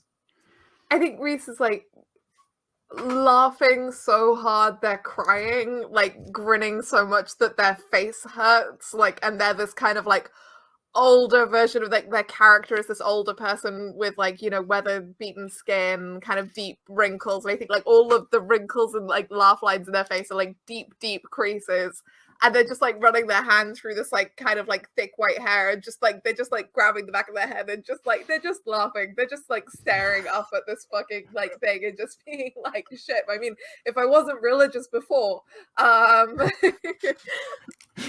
I'm picturing this whole thing as like easily being like a Michelangelo enormous frieze in the cathedral of just like the gayest bit of enormous religious art that you've ever seen in your entire life. So, somewhere in the background, Lil Nas is falling as well. And what about Onyx, Max? I think I just kind of like two things. One, that was so hot. Two, this metaphor is getting out of hand. This metaphor is out of control. Absolutely. Oh my god. Colette, as you land, there's something else. Obviously, that was magnificent. You were alive when doing it. But now all your wonder is gone. Like, you've spent all the wonder of your body, and right now you're seeing things with a much heavy. I mean, it doesn't remove wonder forever, but your wonder that you felt in this moment, in this place, and of everything you're seeing presently is gone. Like, and now you're looking at it with this supernaturalness with a mundane eyes. Now, tell me how that feels. When you look at this, when you get this is like you've seen the world as it will be when you are used to it, I guess. Like, so how does Colette see that? How does Colette feel about that in this kind of moment after this enormous triumph? Yeah, I feel like it is that switch from like giant ecstatic religious art to like Ken Loach cinema, right? Like, so it's just like everything flattens. Colette flattens, like the neon drops, the feathers are just it's just normal cloth now, just for a bit. Like all of that stuff, all the helmet kind of pulls back, and she's just like, and it's just it's too early. It's that slightly grotty walk home. Like it's walk of shame. It's like I haven't slept and I've just seen someone going out of their house and getting ready to go to work, and I know I look like shit. That's good. Oh, that's not good, but it's certainly heavy. Yeah, no, but that's it. Yeah. Right. Do you want to make our way up the steps? Yeah. I was say you make your way up there. Actually, like, give me a very short description of how you individually make your way up the steps. Like Reese, then Onyx, then Colette. Reese uses their staff like pole vaulting. So they're this kind of stocky, stronger than they look older person, and so they kind of run forwards and then just like use their quarterstaff, stamp it into the ground, and use it to like jump up. Yeah, that's it. Bouncing. It's like the whole thing's like moving like a platform game in that way. So you're making your way up there. Onyx, you're nimble. How do you handle it? I mean, I'm a cool rogue. This is my element. I'm gonna do a few somersaults. Just like I'm just gonna make a game out of it. That's great. Honestly, you pop up. You find another bit of gold up there on the way up. Like you actually hit a rock and it kind of crumbles and there's a gold inside out of Mario. And it's just kind of there passingly. What about Ava? Colette? What about? Sorry, Ava. What about Colette? What about Colette? Yeah. I think Colette is just it's still in that zone of not actually being there. So it's actually for the first time since arriving in this land, like she's working, she's clambering, she's having to like wedge the trident, which has shrunk down a bit, into things and pull up and haul. Like, yeah, it's hard. True. It's like the clambering. I can definitely see that. Like, you make your way up, and suddenly you're far above this cathedral of sound, which I said looks just like when I say just looks like, it's about like 200% bigger. It's scaled up. It's like how it looks like it might if you've seen it when you were a small child. Like everything is just bigger. The bricks are of course made of pure sound. They vibrate slightly beneath the fingertips. If you touch it, you kind of you hear hymns, like a big like condensed hymns are running through your fingertips. Yeah. Like the doors are open, however, incense leaks out. Do you go inside? I mean, I think before we do, Reese is going to look at Colette and Onyx and say, okay, so I might have done something kind of stupid, but in my defense, it seemed like the right thing to do at the time. Just tell us what it is. So I can't let Moira kill these gods. Okay. Or something very bad will happen. I'm assuming possibly I'll die. Who knows? So here's my thinking. We don't know what state she's going to be in. If she can't be reasoned with, I can distract her. Because I'm likely going to die anyway. So you guys can get out of here. And, if she needs to wail on me, try to kill me, whatever, like, I can distract her. But I can't help, and I can't let her do it. So, just a heads up. Apparently wouldn't work anyway. Apparently, like, the god that she actually needs or wants to kill exists in a different place to this one, so the gods that she's killing now is just kind of, you know, deicide for fun. And I actually like one of those gods, I think.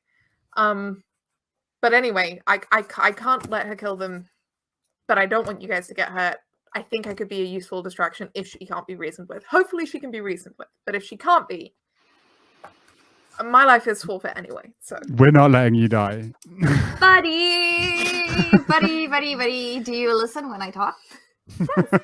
See, that's funny that you say yes, because, and I still have the tears streaming, but it's just fashion at this point. It's funny that you say that you listen to me when I talk, because I recall telling you that I cared about you a great deal. So what about me and Colette gave you the impression that we were going to just let you, we were just going to use you as bait? Well, Dude. No. Obviously not, right? I told you I'm here to protect you. Ride or die. Live fast, die young. Bad girls do it well, right? I don't know. Every second you sound more like yourself, and honestly, it's a good thing. Okay. Thank you, Letty. Thank you, We'll get there. Onyx. We'll get there. Let's see Mora. Let's get Mora. You have a moment of togetherness. Like there's a moment before the breach of this thing as you walk into the cathedral. It opens up like only Reese knows the sort of dynamics, but it's very similar. But everyone is equally sort of surprised here, I think, in terms of it's been very much redecorated. Like the internal walls are painted in a beautiful fresco, bright rainbow colours. It is of your adventure getting in the way here. On the far right, you can see yourselves as children, like teenagers playing at the thing. It goes the way around, and the entire left wall is Colette defeating the army of angels. Individual feathers painted beautifully. Standing at the far end by the altar, like most Catholic altars, behind it there's a large cross. Up on the cross is being taken down and surrounded by firewood, made of other bits of crosses. Moira standing before it in a full-on PVC nun inverted crucifix finery and glances to you, hand on fire. It says, "Oh, good, you're here in time.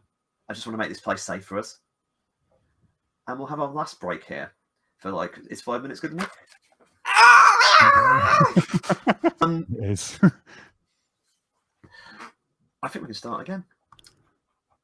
Excellent. You're inside the. Let's pick up after the ad break. We come back in, and we have Moira standing in this church of her own making, inverted crucifix, PVC nun costume, standing before this crucifix about to be burned in a pile of other crucifixes. Her hand on fire. And she looks up, and the sky cracks. As in, like, it's clearly starting to crumble, like the goldfish bowl you destroyed earlier. Like, the apocalypse is definitely getting closer. She says, "We really don't have much time, so we need to look. I can do this, and then we can settle. We can actually. Sorry, I'll do this, and everything can be made safe now. It's okay." And she starts to reach out her hand with the fire, on fire, and the music kicks in, like the church organ beats up, and it's MAA's Bad Girls. And there's a kind of like minor sick version of Bad Girls playing with like a choir coming out of nowhere doing it. Bad Girls do it well. It's kind of like hand moving in. Does anyone do any? Actually, I was about to say, Reese, I think this is in your ballpark. Do you do anything? Yeah, Jesus Christ. Okay. So many things.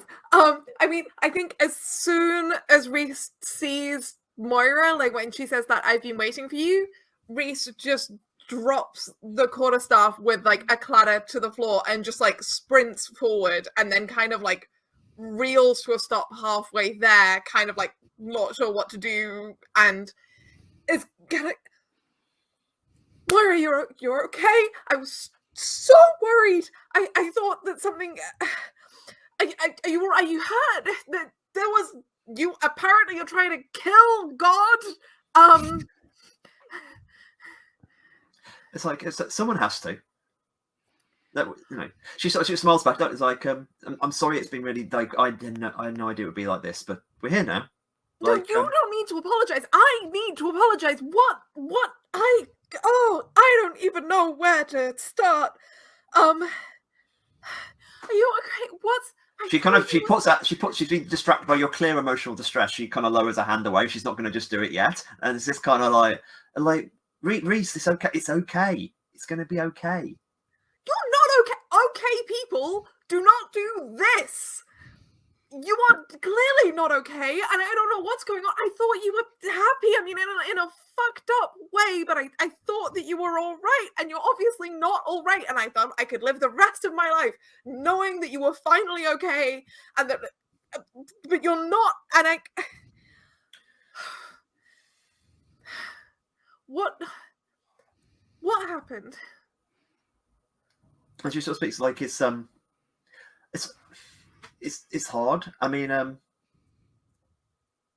like if my husband knew me, he would hate me, and he would be right to hate me. I mean, he's he's a very religious man. He has very strong feelings. He's talked about it in many times, and like I know that's what God feels about us. And of course, in this place, we can, all of us are safe from God. We don't go to hell here. Like we this place is our own now. And we can make this world, and we burn it free of the gods that are here. And we can make safer gods, and we can live our lives. Like there's no need to judgment or damnation or anything. And there's the kind of her voice sort of breaks a little. This and clearly, it's not that she's off the deep end. There's a real, very kind of like fundamental deep fake, as in she thinks she's damned. She thinks you're all damned as well. And this is a way of saving us all from it, from hiding in a different dimension where there's a different gods. And she talked justice as we know. This will keep the gods away, and then we'll finally be free. I mean, she looks at you. You look amazing, and there's a kind of quiet laugh because she's still kind of like she's obviously intense, but she's quite quietly spoken in that way. You really do look amazing. It's good to see you. I'm sorry it has to be like this. She gestures. Reese stumbles further forward, and it's like, okay, you are so fucking smart, and sometimes you are so fucking stupid. Okay, I assume you're familiar with the paradox of evil, right? Like the Christian God, as we understand it, is theoretically, definitively omnipotent, omniscient, and omnibenevolent, right? That's the whole thing, right? And then the paradox of evil is that if God is all loving, universally, definitively, if he's not all loving, he cannot be your God. If he is all loving, and he is all powerful, and he is all knowing, and he knowingly creates people that he hates, then he cannot be omnipotent, omniscient, and omnibenevolent, which means that he cannot be your God. None of these gods are your God, and your husband's God is not your God. Your God would not damn you if it came to the end of time. Your God would not damn you if reality itself crumbled. And you know how I know that? Because God made us in his image. And I fucking love you. And that means that some God somewhere really fucking loves you. That's amazing. And about like, and she's kind of like, there's just this big deep pause in this kind of like, Reese, I believe so many things. I'm a creature of belief. It's what I do. But I can't believe I'm that. It's the idea that I could be loved for who I am. I can't understand that. It's a weakness of mine, I guess. I'm going to pause for a second and just leave that. However, the sky suddenly cracks again. More stuff falls off. Like, I'm not sure we have much time to discuss the theology of this. I don't have enough time to discuss the theology and my weaknesses therein. Actually, I'm going to skip over to Onyx and Colette, because I want a bit of like, Onyx and Colette, where the fuck are you? How are you feeling? Like, what are you thinking? Or actually, I'll start with I'll do Colette second, because I can sort of maybe see something happening here. Onyx, where are you at? What are you thinking? Or doing even? I mean, I'm like, these two are having a moment, but also like, when well, I mean, you all saw when Reese said the thing about the paradox of evil. Onyx did do this. Yes. Like, fucking Jesus Christ. Yeah, Fucking nerds. let's all sit down and debate this. But also, like, I mean, I want to step next to Reese to present a unified front and be like, we all love you. Deal with it. That's good. All right, Ava, what about Colette? Where's Colette's hat? But actually, first of all, when you walked in, how would you describe your emotional response to seeing all this? I mean, like, I think Colette is like actively trying to be wondered and in awe of everything, like completely like unable to cope with seeing Moira in this state, and so walks in and is basically like, and wanders around the side rather than coming through, watches Reese, listens to everything, running a finger along the stone just to kind of like absorb the sound and just try and like connect to, you know, because the sound is the miraculous thing here, the wonderful thing here, right? Or that's part of the wonderful thing here. So Colette is trying to connect to that, wanders around, like looks up briefly and realizes that she's stood in front of a frieze of herself, of like her most powerful, strongest, and most wonderful self. At the moment at which Reese and then Onyx talk about loving Moira. And she looks up and she thinks, and she carries on wandering around, and she comes up behind Moira. Cool. I was about to say, I think that amazement or surprise. I reckon. I mean, what do you reckon? If I'm to describe your level of emotional engagement, it feels like you are up to like amazement, as in you were quite surprised when you came in, and it might have pushed it up again because this game really. Yeah, I mean, I think I'm partly here trying to like I'm actively trying to like absorb the weirdness of the situation. I'm looking for the weird little details. I'm looking for the wonder. I'm looking for the amazement. I'm looking for all of that stuff. This is almost. I mean, like this is like. I'm going to actually take you to level 4 for it. Level 4 is like a once in a lifetime experience, and it's very different. Like this is actually kind of religious awe. Like you kind of like she's built something really. Her faith is really real here. Like and kind of the way she believes is the way that she has laid. By doing this, you see how she believes. So you have kind of got that. So you're up to level 4. Any of those nouns you now have access to in creative violence, if you want to try them. If anyone comes to mind. Okay, you're behind Moira, and Moira's hands are burning.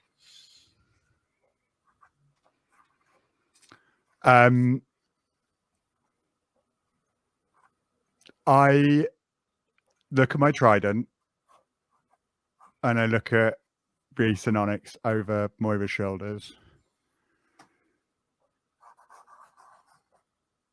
And I put my hand on Moira's shoulder. She looks up. Looks back at you. Look at you, Colette. You have to understand. You were scared as I was. Listen, Moira. I'm sorry for everything.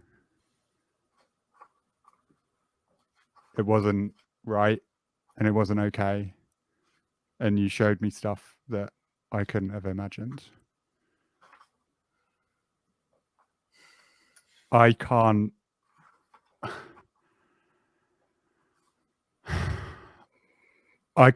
believe in God. I can't believe in this world. I want to be here. This is where I want to be. I get it. I get wanting to be here. I know the lies. I've been lying the whole time. I see you. I always saw you. And I'm sorry. But I think I love you and love you all. And I think we've got to go home and we've got to make that real.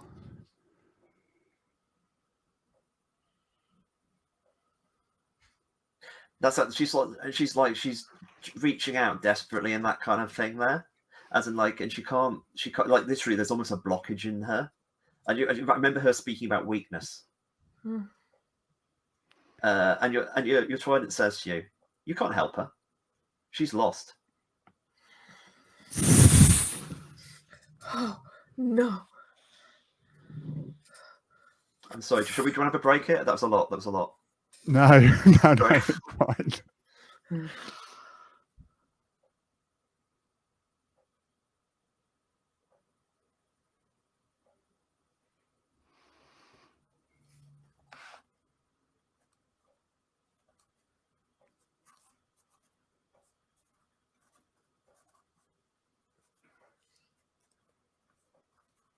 I don't know. I'll put something in the chat. A half idea I got. Yeah. You can defeat weakness is the thing. With you could use creative violence to remove her kind of that small blockage. And I know it's basically like I can't. What? Yeah. Do you want to talk about? So basically, right. Okay. So where I'm at, or where Colette is at, is Colette wants to get this thing out of Moira, and knows that she can, but feels like the only way she can do that is the only tool that she's had that's had any power in this place really has never been her. It's been the trident, and the trident is there telling her to kill Moira, basically. And Colette wants to not kill Moira. And Colette particularly does not want to drive the trident into Moira's chest in front of Rhys and Onyx.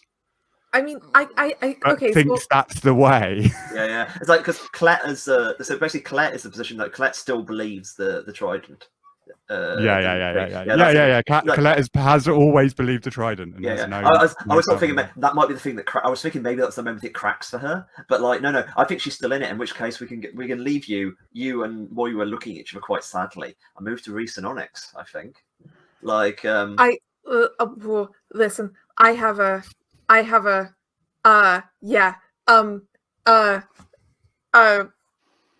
Rhys is gonna. I don't think they're gonna say this out loud, but they're gonna try and call Chance again. I'm sorry, he says. This is hard. That's okay. How much debt can I be into you? Tell me what you want, and I'll tell you. I just want you to help me free her. I'll give you this for free.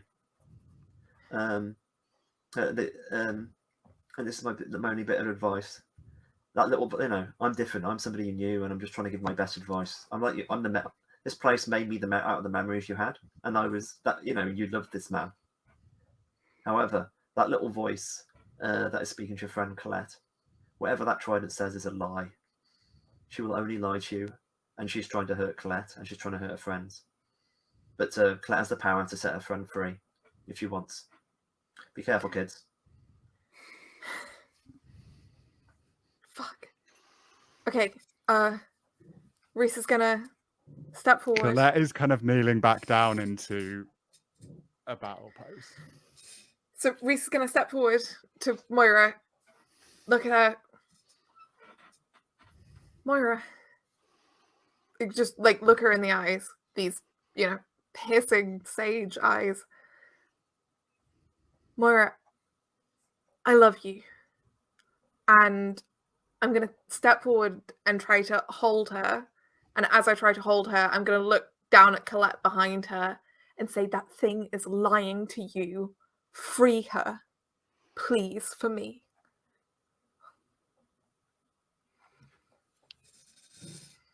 I look at the tip of the trident lined up perfectly to drive into the back of Moira's.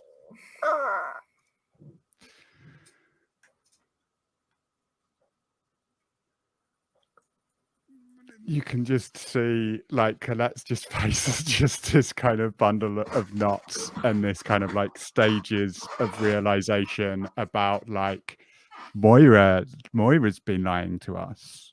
Moira brought us here and has just got us into this thing. My parents were lying to me. They're like, who else? And now the Trident isn't. What is this place? Where is the truth here? I mean, I and- think if sorry. Sorry, no. No, like this is internal. So like, carry on, Colette. Yeah, so just like and Colette looks at the tip of the trident and is like, who are you? I'm your every dream, and I will perfect you in every single way. All you need to do is trust in me. I'm the red ruby slippers, and I'll take you wherever you wish to go. You know. Colette throws the trident aside. Yes. It shatters. And in what would have been the same motion without the trident, she reaches up and she grabs Moira's shoulder again, and she grabs Moira's other shoulder again. And she just like slides arms around Moira from behind. And just holds her. And just holds her. Somehow this is creative violence. No, that is creative violence. The key word I've said it. Underline the word creative. You know what I mean? It's the Gordian knot is cut, and like you just definitely the trident exploding certainly is violence. Roll the D8. Let's see how that goes. And if you're 1 or 2 that you suffer wounds.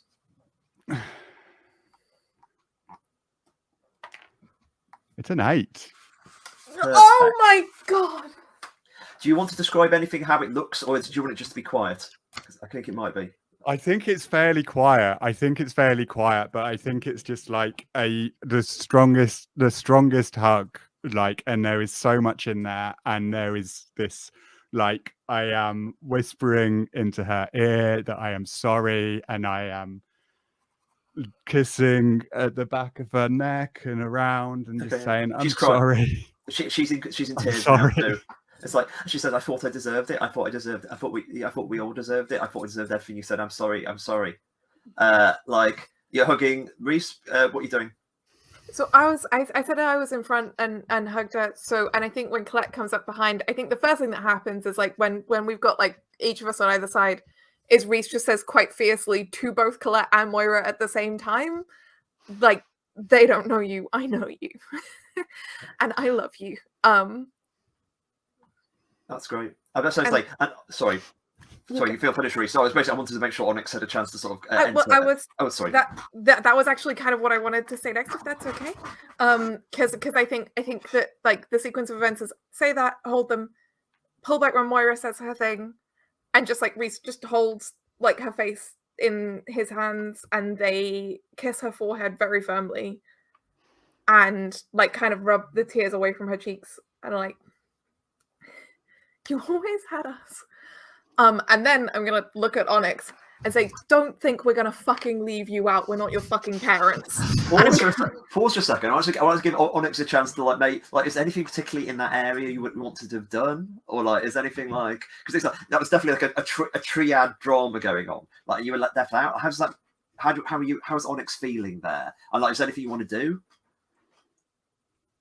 Not in particular. It's odd because I feel like, so Reese didn't really want to stay anyway. Colette's now made up her mind, and I'm just like, ugh. I still quite like this kind of magic stuff. Yeah. Not as in like, oh, I want to stay, but as in like, if we go back right now as is, Onyx will always feel like regretful. That's really good. Where I'm standing. I see this group here, all hugging, you standing, and this is running through you. How much is that? Like, actually, Moira says, we should go now, but we should go quickly. And there's just actually one that you look behind you, and all the crucifixes are gone. Like, the thing's empty. And if you look at the actual large, where the main stained glass windows will be behind the altar, behind it, there is it's changed, and it's Moira, Reese, and Colette all this hugging, with Reese's hand outreached, to Onyx, like the Sistine Chapel, and Onyx standing there looking at the hands, considering it.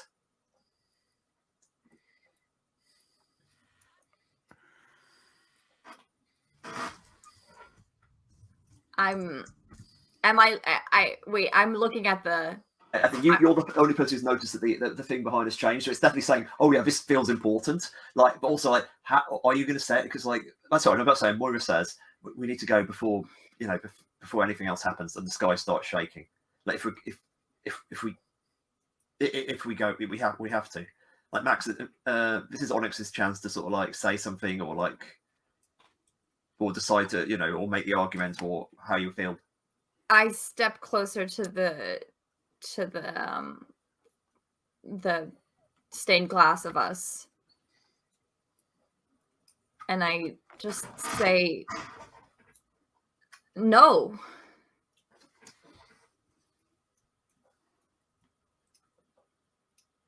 Well, yeah, no. I mean, there's got to be a way that we can come back. I mean,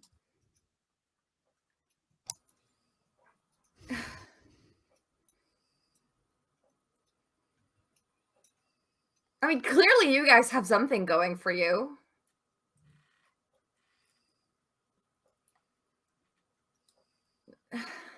Colette pulls out of the Enormo cluster of love and looks at Onyx and is just like, Onyx, I'm so sorry. I don't know what you heard when I was talking to Reese earlier, but like it was all like, I get it. I want to be this, but God, I want to be here. Like, I want to look like this all the fucking time. I want to be able to do this. I want to be able to help you. I want to be able to be with you. All of you. Here. But I can't, like, this. I want it to be. I've just lied all my life. And I want to take us back to the truth. And I don't think this is that. It's where we can find us. It's where we can see us. It's where you can see me and I stop with my bullshit. But I want to make something. I've got nothing. I haven't. I want to have friends. I want to be me. And I don't even mean this me. Fabulous as I am. I want to be. Please, come with us. I drop the sword and I just go, oh, I have to break up with Rachel. Moira says, and then she walks over to you and sort of just takes your hand gently and says, I just broke up with God. You can handle Rachel. And she sort of smiles, and it's that kind of slightly annoying smile occasionally Moira has. I just hug tackle her. Not to the floor, just big hug. off the edge of the feet.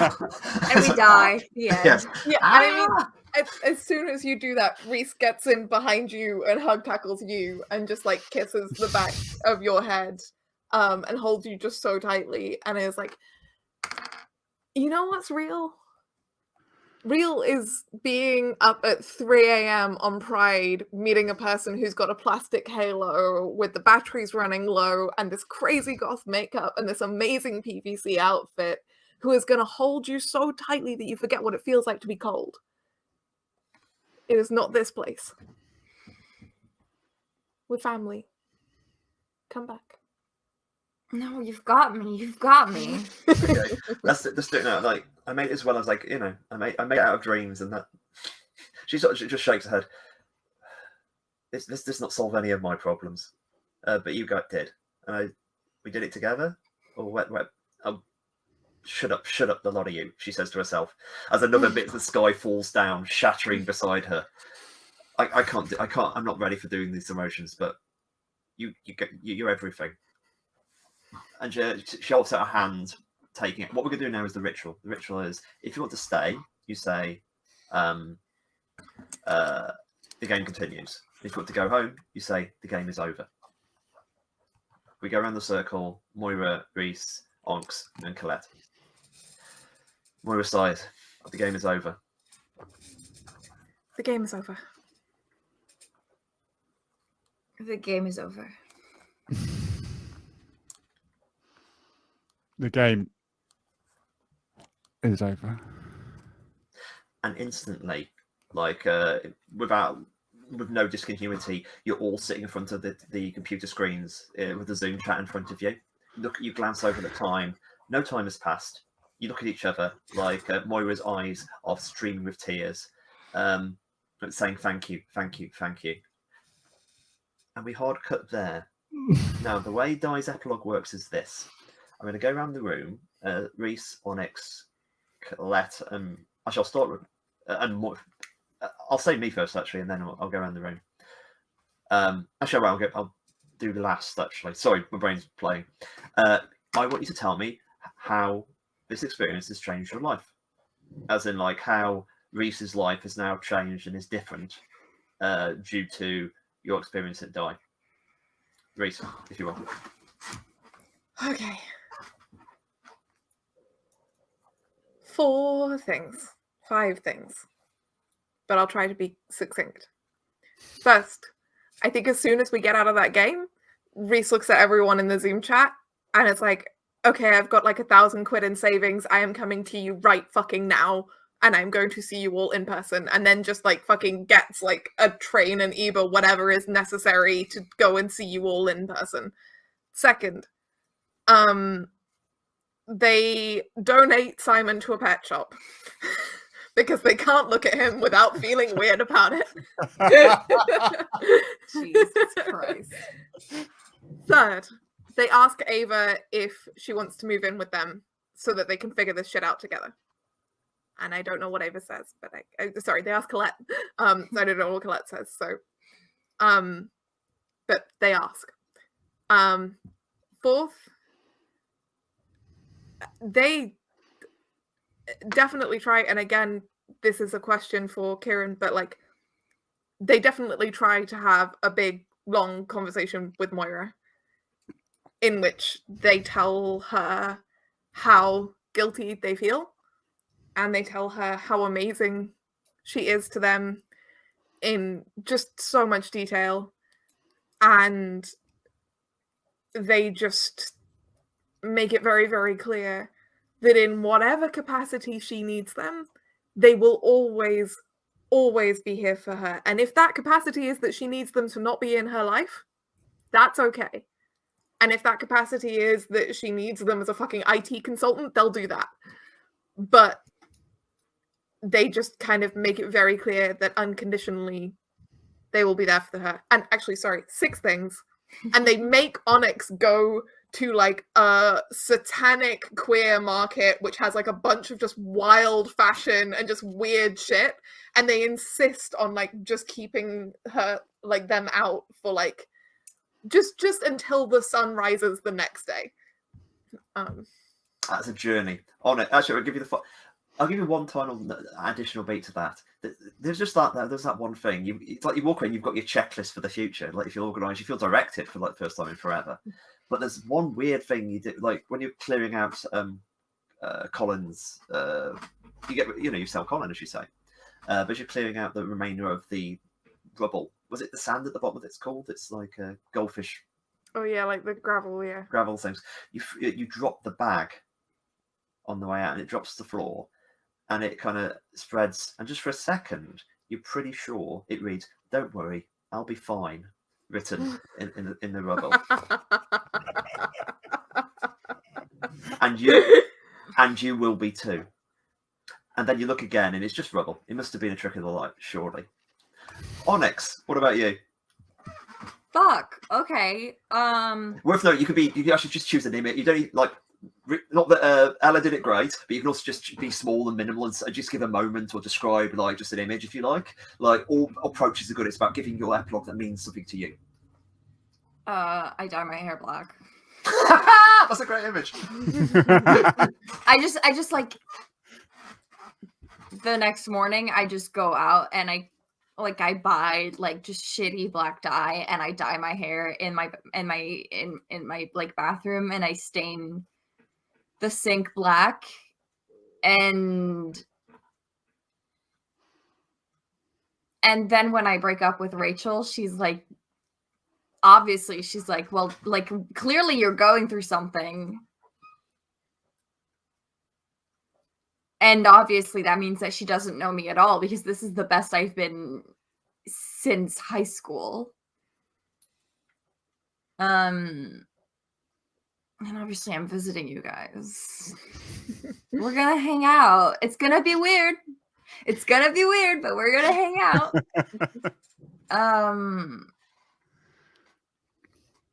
I quit my job. I definitely quit my job. And I think I just find...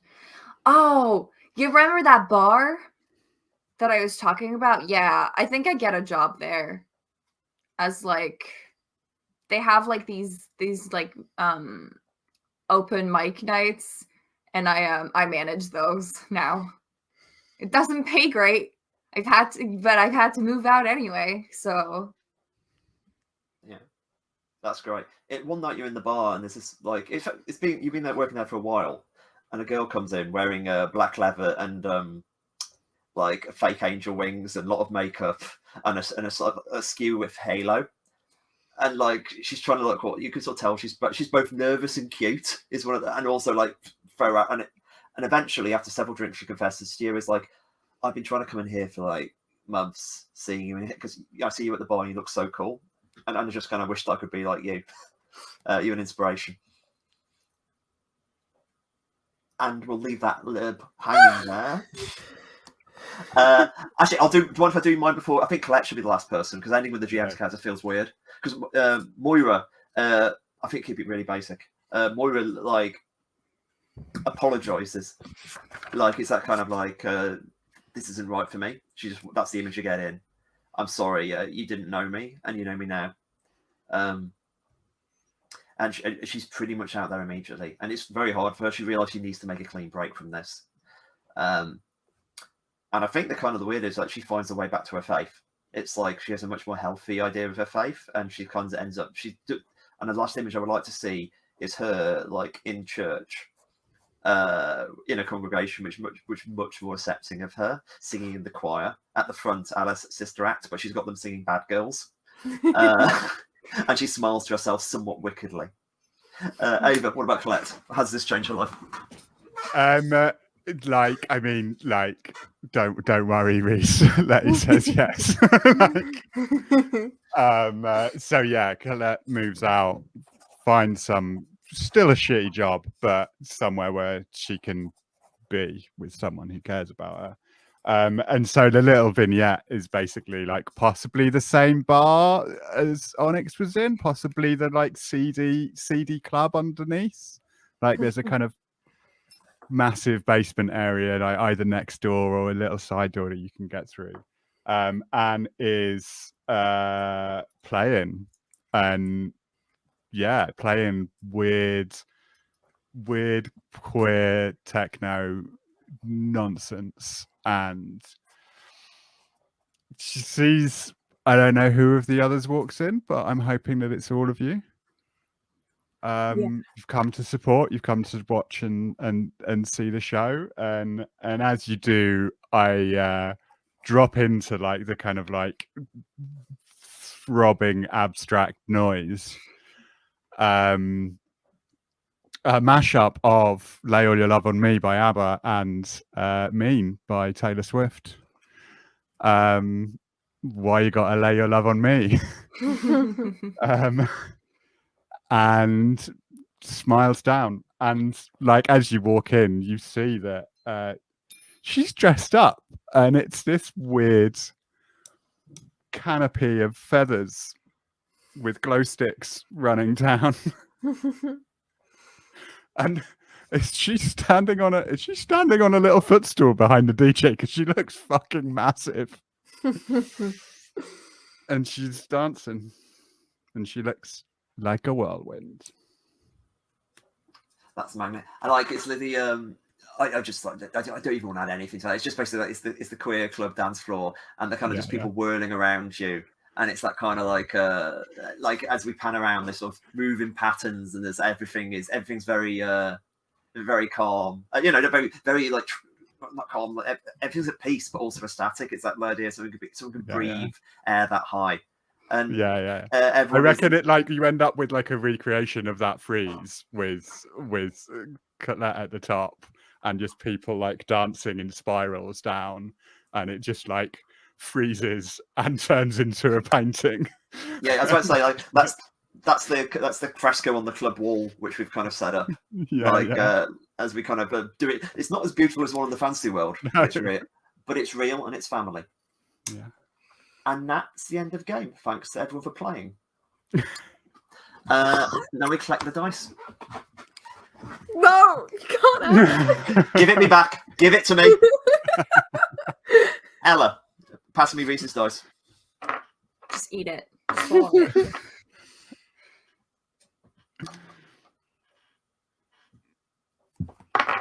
Max.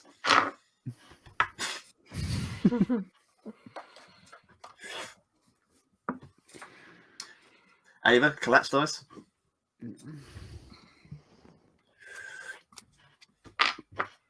And this one was mine. Thank you for playing die. Everyone applaud you. You're fucking amazing. I'm almost at like hello hypothetical Schrodinger's audience. And at this point, goodbye, and I will cut.